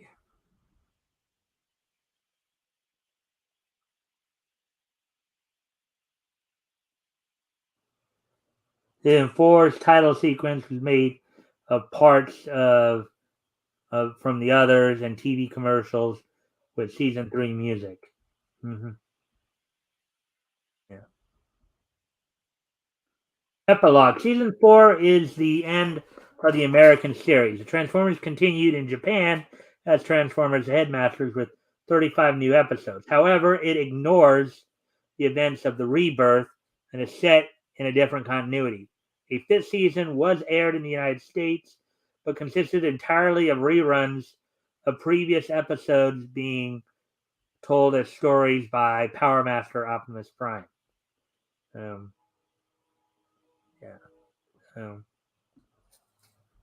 I don't even remember that fifth season, but they had all these. Um,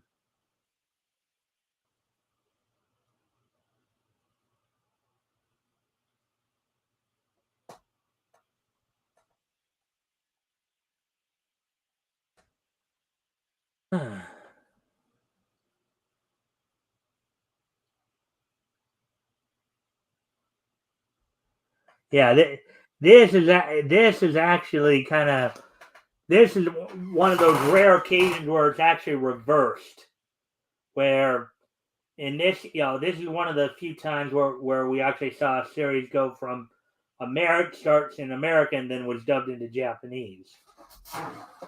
And they, equivalent to season 3 Transformers 2010. So that's basically the nature of course, first run syndication is they were more designed to. Look that we have at least one other person here, so if you want to chime in, I do thank people for the likes and shares. Actually, now I have to kind of step away from the computer for a moment because make some lighting adjustments here. I'll be right back.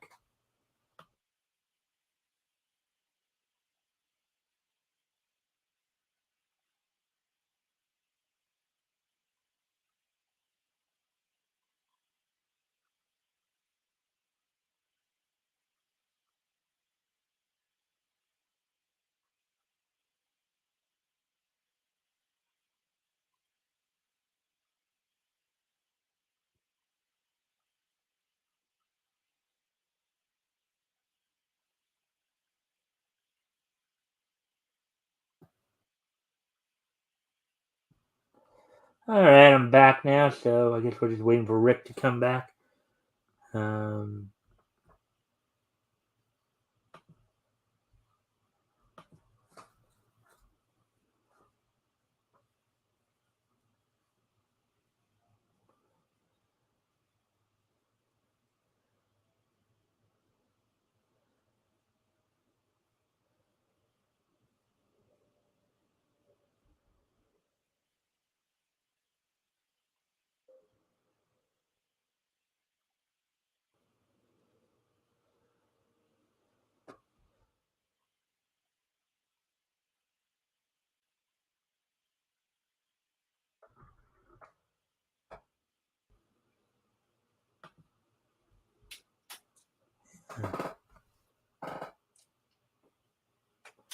Yeah, we're just waiting for Rick to get back.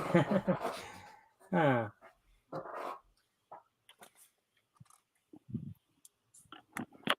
Not even getting done. I'll be right back again. I guess I gotta make some more lighting adjustments here. All right. Okay, I'm back as we he comes back. So how is everybody? Who's here? Can we get a roll call? Oh,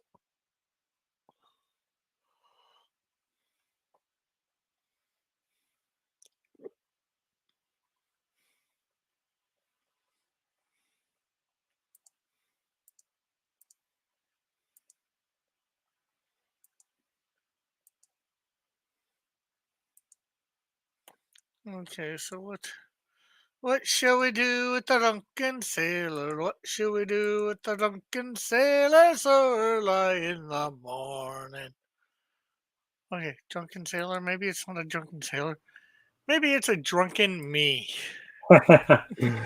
uh, yeah, so you did start to see some of some more of these type in the 80s, some 1984 and stuff like that.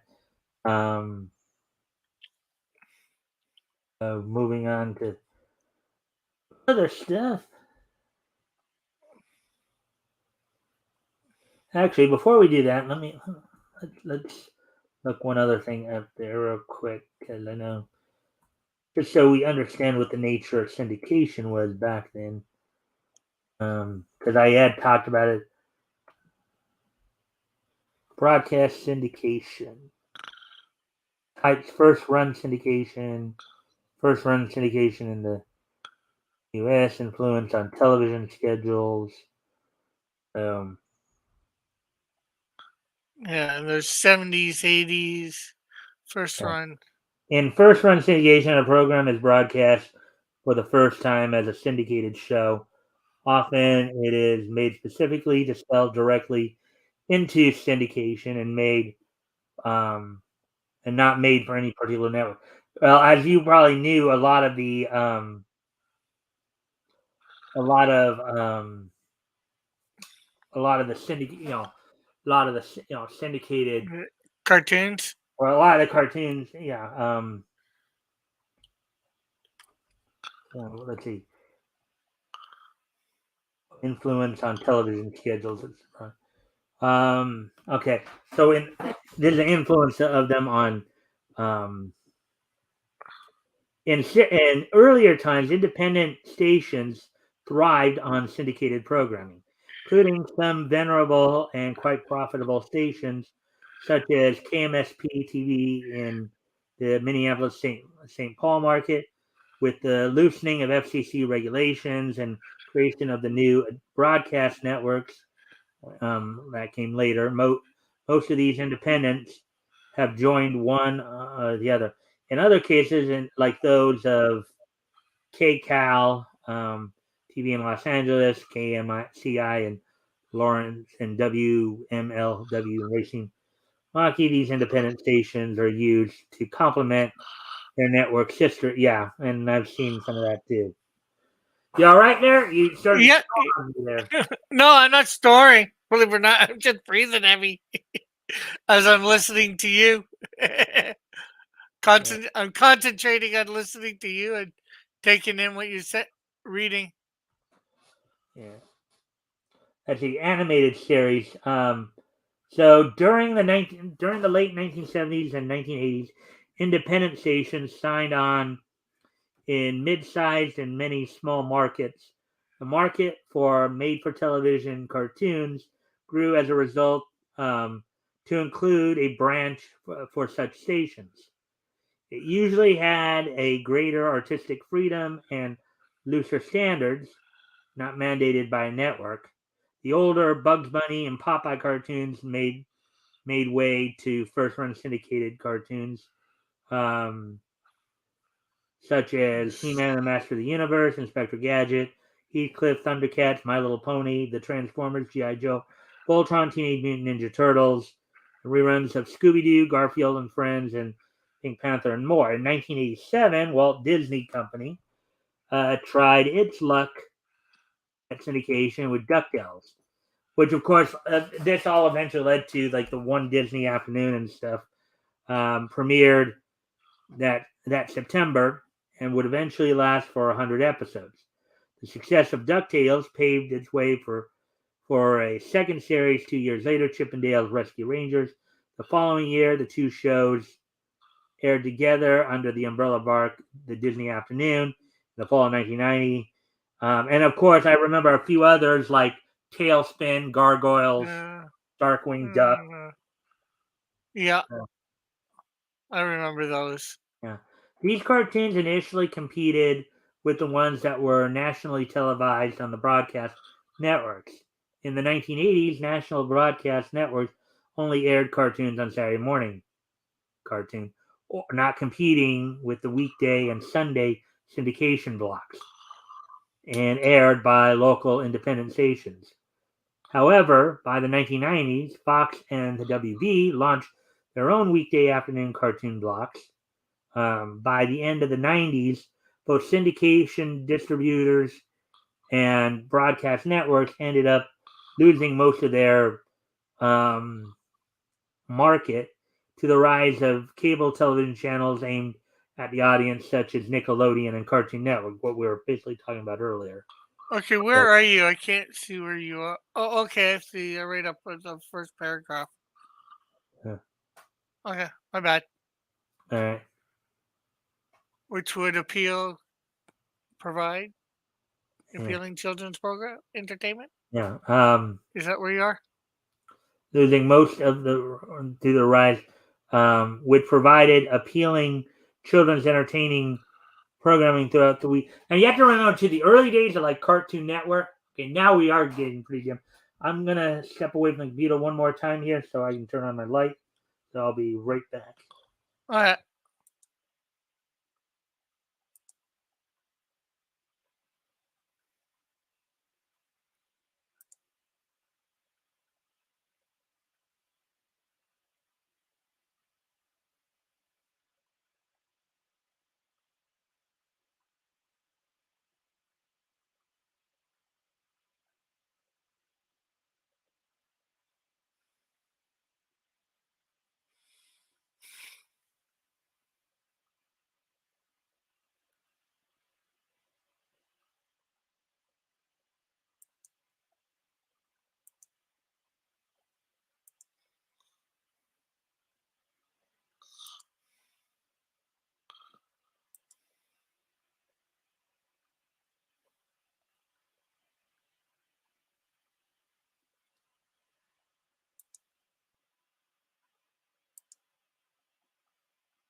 Do, do, do, do, do. Anybody? I don't think anybody's in here.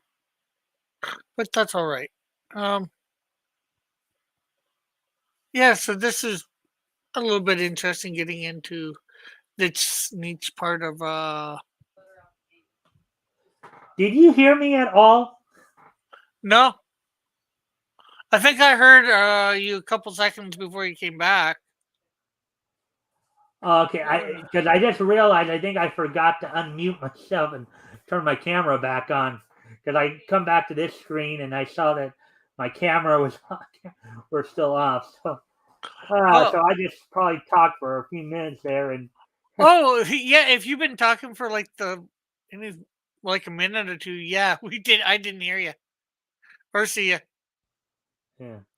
All right, so going back to just to see some of this stuff here, though. Yeah, this type of stuff probably interests us, but I guess people just are not coming at all. Though that's the only thing.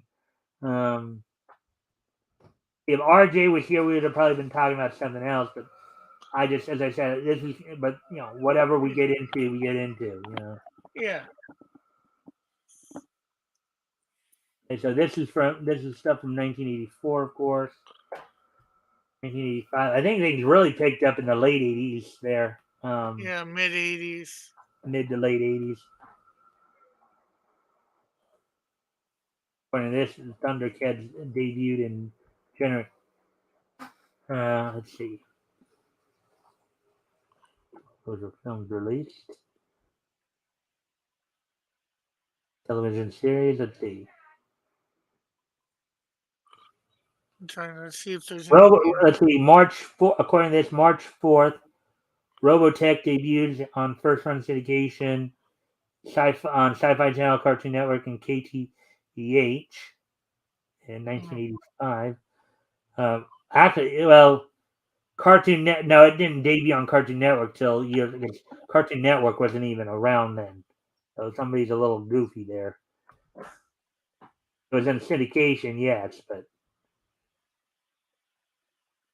Voltar and the Golden Lance debuted in '80. Well, I didn't know that was that early. Oh, the raccoons. That was a good one too. I watched Yeah. Star Wars droids and Ewoks. Yogi's Treasure first run syndication. 13 Um, Ghosts of Scooby Doo. She-Ra debuted as well as JC and the Wheelie Warriors debuted in syndication. Thundercats debuted in syndication. Um, Gummy Bears. yeah, the song you hear me sing a lot as a filler. The Wuzzles. Care These were Bears. more. These were more the network. Sectar. The Pawpaws, and Punky Brewster. now Hulk they say Hogan's here Rock and the Wrestling. Fantastic World of Hanna-Barbera. They say was on HPTV and TBS, but yeah, that was kind of more Oh, of a I think that was because I think TBS was also doing some of those Mass. syndicating some of Gem. Mass. Yeah, I remember that. Yeah, you see, so got a lot of Super Sunday debuts on syndicate. Let me remind myself of what Super Sunday was. I think I have an idea, but let's see. Oh, Bigfoot and the Muscle Machines and Humanoids Robotics. They were good shows.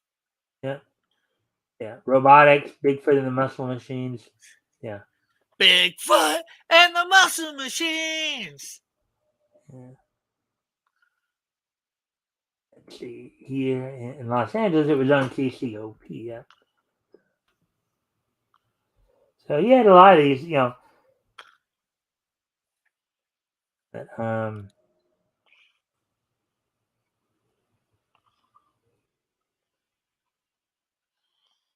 that was all 85, 86. Dragon Ball. Yeah.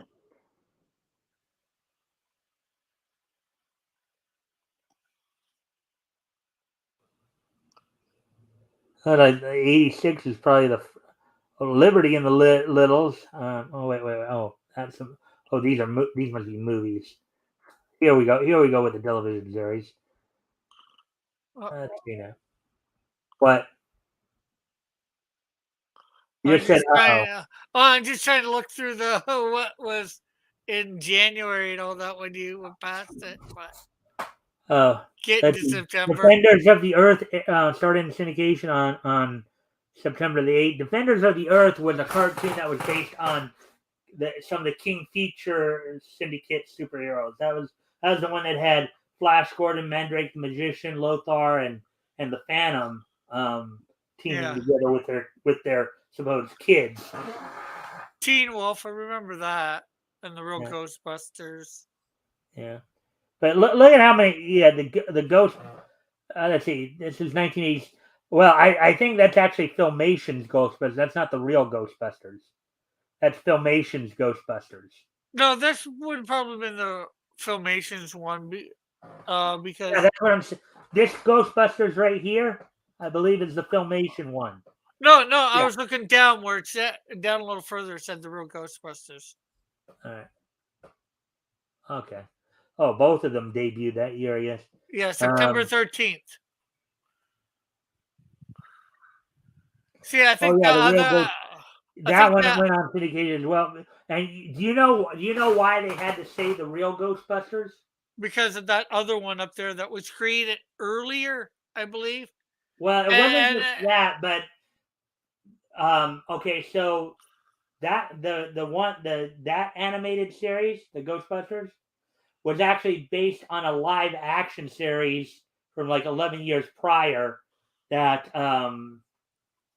that Filmation did. Remember how about a week or so ago I was talking about Larry Storch who had passed away? yeah, Well, he had done one of the live action characters on the live action Ghostbusters. So Filmation already had the copyright to the Ghostbusters name.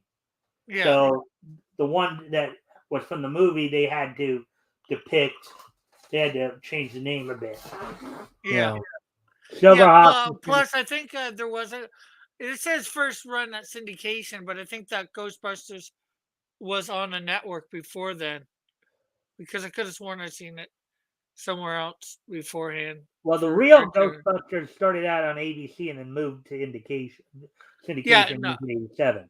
no. I Because mean, they this. initially the real Ghostbusters was on network TV, but Yeah, Ghostbusters, the Filmation cartoon Ghostbusters, that one was first on syndication from the word go. mm, Um, yeah, the Adventures of the Galaxy Rangers, the New Adventures of Johnny Johnny Quest, Quest. Chuck Norris and the Karate Commandos, Rambo: The Force Yes. of Freedom. All look at all these. Dennis the Menace was awesome. Well, I remember Started the out Glover. in syndication, then went to regular TV. The Glow Friends, Potato Head, and you notice a lot Yeah, of these are basically advertisements too. Moon Dreamers. They're like, yeah. The Wonderful Wizard of Oz. yeah. Some So of those, these, you look at them and I do remember them to see the names, but I've forgotten about them. well, they've always been in the back of my head. Oh, Uh, like suddenly you say about them and I remember. mhm. So in the September of '87 here, of course, you had Tiger Shark and the comic strip debuting. The comic strip was basically it was another package type show. Tiger Shark's a part of that package. I know one of the other features on it was Karate Cat. Yeah. Um, My pet monster. My pet monster. A monster of a friend. yeah. Um, Pondies. Brave Brave Star. Star and Dino Saucers debuted. Well, Brave Star I think was also a part of CBS Saturday Morning too. So um, Fraggle Rock. The new Archie. So, 1980s. Let me see this because actually I thought oh, okay I guess it was syndication. I thought it was actually I know Black Star was part of the Saturday morning lineup for CBS, but Brave Star, wow, that kind of Sylvanian Families, Ducktales. Um, Sylvanian Families is a bit more obscure. I know a lot of people would not have known that. Um, Elf. Elf, the animated series. yeah. Yeah, but look at how many syndicated cartoons you had there. Oh yeah, 1987. Let's see, 1988. So we're just running through what debuted in The 80s. anime throughout the 80s. Um,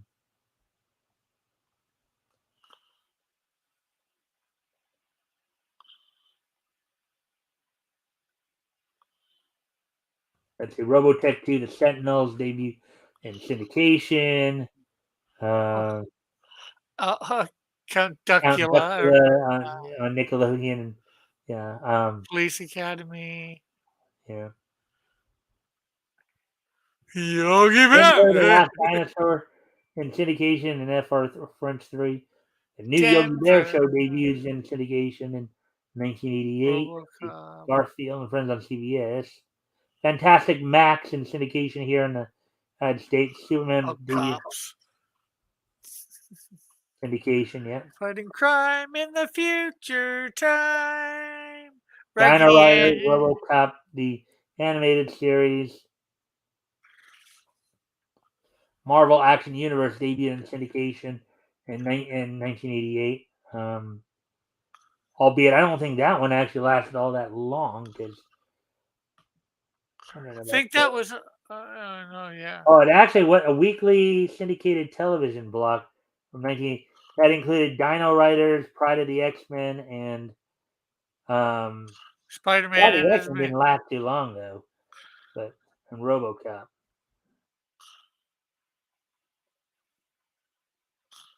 The unsold animated television pilot.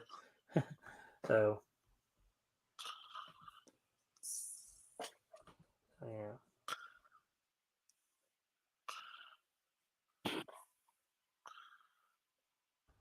Well, even though we didn't talk about what we were when initially died about, we still got into a pretty good conversation here about syndicated cartoons. Yeah. Okay, so they don't have the now starting in '89 here. They just have the shows that were like the syndicates generally the further adventures of Super Ted and syndication Chippendale Raiders. And March 4th, McGee and Me, and all these are in syndication. Debuted Legend of Zelda, Super Mario Brothers, Super Show, G.I. Joe, the 1989 version, Ring Yeah. Raiders, Paddington The, Bear, the Simpsons. 1989. Snorks were ending that year. There were Super Adventures, Thundercats, Ring Raider. These are all the shows that were ending. Um, yeah, so basically, the whole idea behind the I couldn't. Let me try one more thing here, and then we'll kind of start wrap up because we're probably getting close to 2 hours already, right? Yeah, it's 11 o'clock, just after 11. All right, so Well, my time. I'm gonna look up one more piece of information, and then we'll just wrap up here. I'll get to the this day in each history and all that. So, um, okay, so let me see.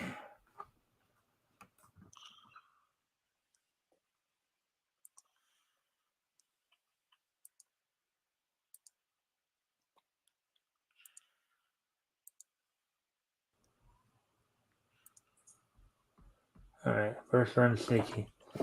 U.S.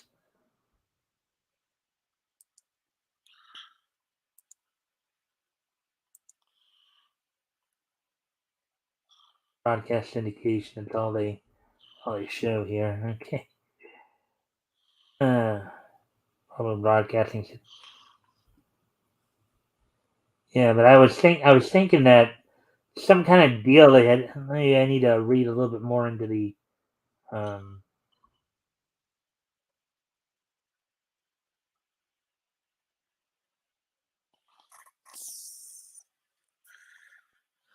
Oh, in the U.S. 70s and 80s. Okay, yeah. Yeah.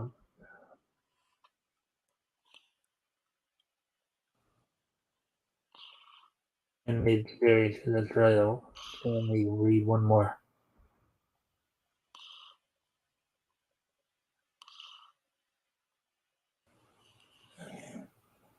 Oh, they do have a section here, Weekday Cartoon.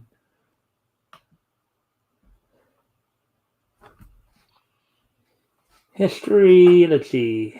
In the colloquial term for animated series programming, typically scheduled for weekdays. So, let's see. 1960s and 70s, weekday cartoons began as far back as the early 1960s on commercial independent television stations in the major U.S. media markets. On such stations, cartoon blocks would occupy the 7 to 9 a.m. and 3 to 5 p.m. That stood all the way up to the 80s. Those were generally the times I'd watch it too. With some stations such as WKBD TV and WXON, now WMYD in Detroit, running cartoons from 6 to 9 and 2 to 5. And yeah, sometimes even where here in LA, we'd get them 6 to 9. And smaller markets, network affiliates sometimes fill the 3 or 4 p.m. hour with such programming. In the 1970s, additional independent stations signed on, running such programs such as WUAB in Cleveland, Ohio, WX. Okay, we don't need to list the whole. The programs were distributed on various television stations, many of which were independent stations through broadcast. A number of these weekday cartoons, especially the early ones, such as Colonel Bleep, Batfink, and Clutch Cargo, were serials that aired in daily 5-minute segments as opposed to the standard half-hour format typical of most other cartoons today.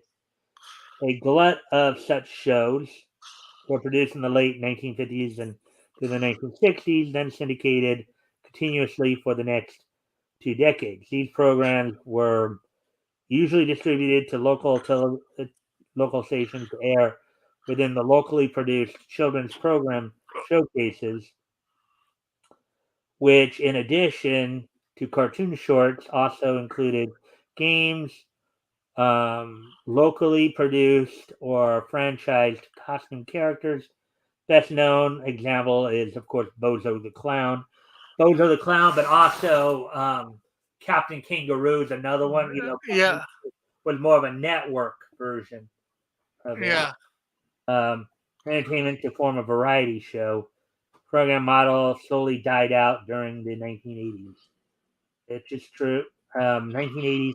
The 1980s, independent stations signed on in many mid-size and small markets. The market was meant for made-for-television cartoons. Let's see. Oh, yeah, we were reading a little bit of that. Let's see. Many of these stations running cartoon blocks on weekdays as early as 6 in the morning, early as 2 in the afternoon. There, which of course I remember. There were some stations that aired cartoons as late as 6 p.m. on weekdays.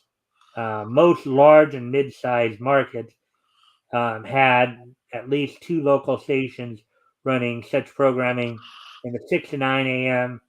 and the 2:30 to 5 p.m. time slots. As I told you, kind of the idea of before and after school, right? Yeah, I hate that though. 6 to 9, 9. You know what? Most kids can't catch it till 9. They got to be at school at 9. And 2:30. What's kids getting out of school at 2:30? Well, it Yeah, was it is. probably back I then. wanna. They probably, well, remember though, and I don't know kindergarten back then if kindergartners could have probably caught some of those cartoons Yeah, because maybe. remember kindergartners only go like half day. Yeah. Well, there's two different types of kindergartners. There's junior and senior. I don't think there was in my day. I don't remember. I think it was all day for me, but I could be wrong. I Some, could ask. some markets had as many as 3. Traditionally, the local stations had been airing reruns of either old theatrical cartoons. Those are like the what they're talking about there are like the Warner Brother cartoons, Yeah, MGM cartoons. You know how they would package those together in the shows? That's what they're talking about when they're yeah, talking about that. Or TV cartoons produced for the nationwide channels. Um, like they would rerun like Super Friends, for example, or like the Fantastic World of Hanna-Barbera, right? That Yeah. one was actually a collection of older of Saturday morning cartoons that ran in the 60s there. Yeah.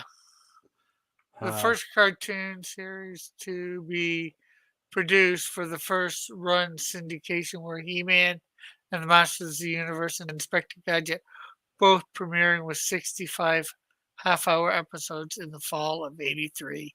all right, so let's see. The 1981 Action for Children's Television made it permissible for animated series to be used to promote toy lines and merchandise. And the many series, because prior to that you couldn't do that. That's what got some shows in trouble back in the 70s. Um, like was that you couldn't advertise directly to children through the cartoons. But I think this is what changed that. Um, and the many series that were created as a result would come to define much of the landscape of the mid 1980s. Children's cartoon He-Man and the Masters of the Universe kick-started this trend and was followed in subsequent years by properties such as G.I. Joe Real American Hero, Transformers, Thundercats, My Little Pony, and Voltron. In other words, cartoons were there to promote toys. You Yeah. know, you'd watch a cartoon and you go, "Mommy, mommy, buy me GI Joe. Mommy, mommy, buy me My Little Pony." Yeah, yet the kids never thought of it that way. It's just, it's a program and I wanted the toy after, no different than, when they, like was Star Trek there to promote toys? No, but they made toys of Star Trek. Yeah. The Well, regulations on children's television programming in the United States was instrumental in ending this practice and setting limits to the amount of advertising time that was allocated to children's programs. So what they're talking about is, I believe, what happened in 1993 as part of the Children's Television Act. They came down with a number of regulations. One of the regulations we talked about earlier was the EI regulation, and this was another one. Let's see. Currently, any advertising for a tie-in product within the show elsewhere the entire program will be classified automatically as violating half-hour infomercial. According to the FCC's definition, even if 1 second of a show's character or reference is seen in an advertising, this clause in Children's Television Act puts the station at risk of paying large fines that violate the rules. Okay. in other words, nowadays you can't really have, a show, you can't really sell much of the, characters as, toys for a show to Yeah. children. See, in 1987, the Walt Disney Company tried its luck at syndication with through its animation production unit, Walt Disney Television Animation. Ducktales debuted in last September. Oh yeah, we read this part already. Disney Afternoon ran until August 29, 1987, when it was replaced by an unnamed block on September 1st, 1987, till 1999.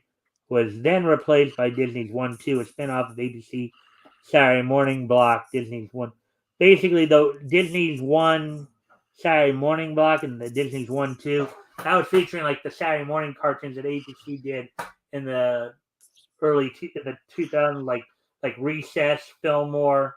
Yeah. So basically, this is the reason we don't even have any good cartoons anymore, or Yeah. very few, because they can't make money off of it. And Disney's 1-2 had only lasted for 4 years on UPN and syndication until it died. Yeah, the whole idea of Saturday morning cartoons had started dying. Well, Saturday morning cartoons died out in 2010, but Yeah, it slightly started dying before that, but After the 1994-96 United States broadcast television realignment with New World Pictures to switch several ABC, CBS, and stations to the network in 1994, the network's new affiliates under New World opted to decline the carriage of Fox. Okay, yeah. Let's see. Decline. There's the decline of the whole weekday cartoon. So in 1996, the United States Congress passed the Telecommunications Act of 1996, which was signed into law by then President of the United States, Bill Clinton.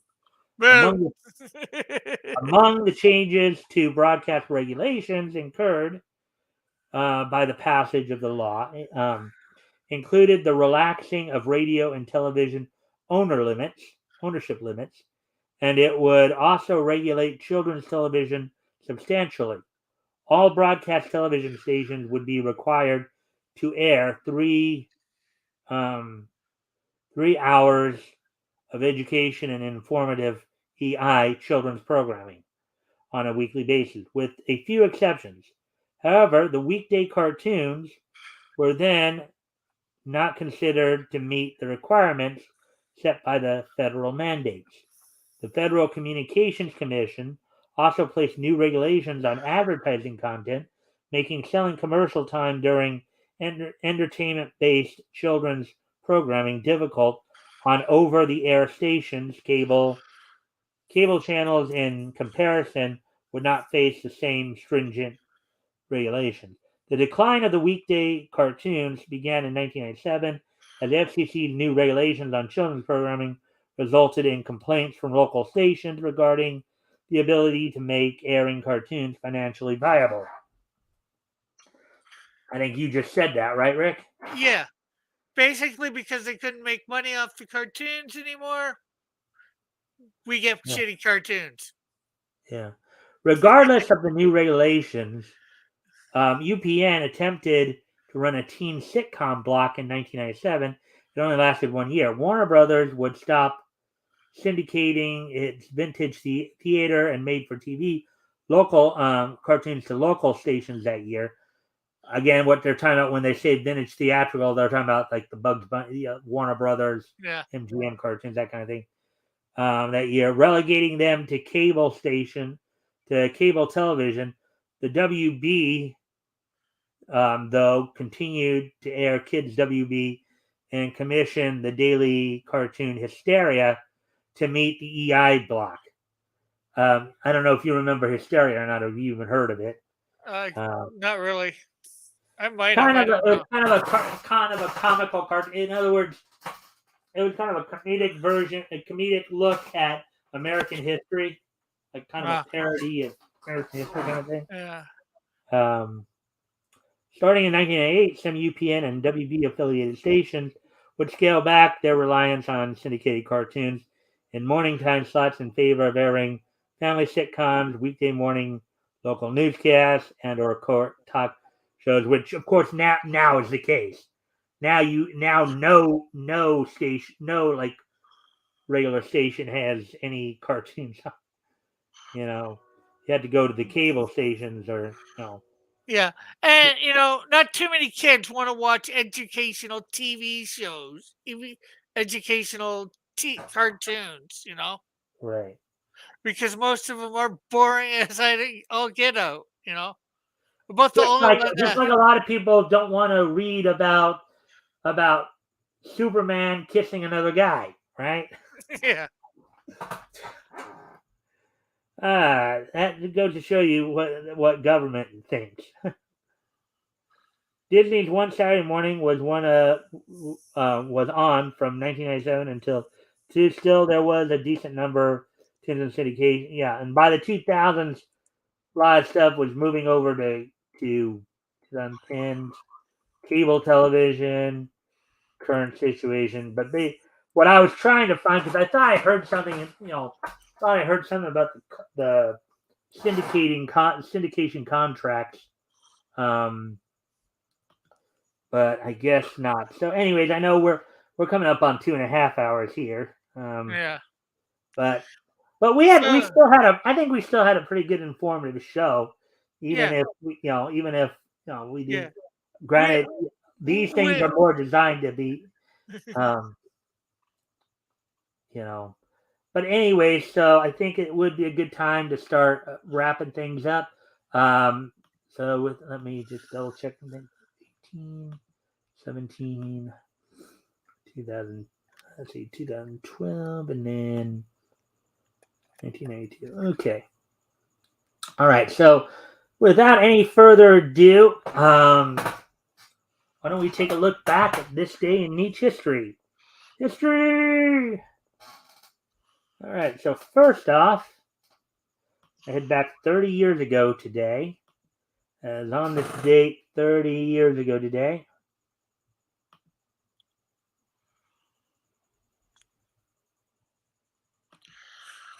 the second animated movie, Hashire Milos, which translates as Run Milos, debuted or premiered on this date back in 1992. This was the second movie by the name. This was the anime film produced by Visual 80. There was an earlier anime television film in 1981 from Toei Animation with the same name. This was the actual theatrical. This is the theatrical movie. So this is on this date 30 years ago, the theatrical version of the anime film Run Milos, or Hashire Milos, as it's called in Japan, premiered on this date. Now moving ahead in time to on this date in 2012, the animated series Iron Man Armored Adventures would complete its run. Oh wow! I own that series. Yeah, Iron Man Armored Adventures would complete its run on this date in 2012, which was 10 years ago. Actually, I own season 1. I don't own season 2, unless they're both in there. I'm not sure offhand. All right. I own at least one season of it, anyways. All right. So anyway, so now, actually, before I do that, real quick. Yeah.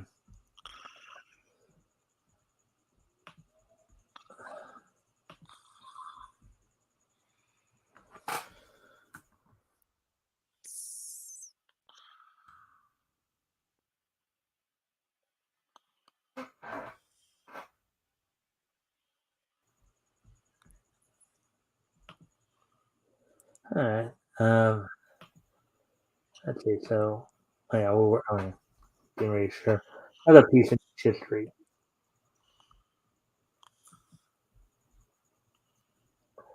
All right. On this date, 5 years ago today, in 2017, on a taping of WWE SmackDown, AJ Styles would defeat Chris Jericho and United States champion Kevin Owens in a triple threat match for the United States Heavyweight Championship. So on this date, 5 years ago today, AJ Styles would defeat Chris Jericho and champion Kevin Owens in a triple threat match for the WWE United States Heavyweight title. So AJ Styles would become the WWE United States Champion. Mm-hmm.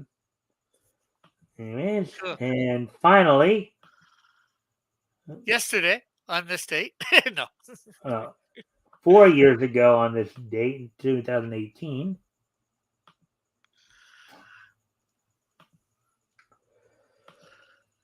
on this date 4 years ago today, the fifth and final issue of Dry Country from Image Comics went on sale on this date in 2018. Went up for $3.99 and was 29 pages. On this date, 4 years ago today, The fifth and final issue of Dry Country from Image Comics went on sale on this date. So there we go. There we go. That's it. So I hope to now that we're going to wrap up here. I just want to tomorrow night we should be back to doing the regular newscast. I should have some stories ready for you guys on that to report on.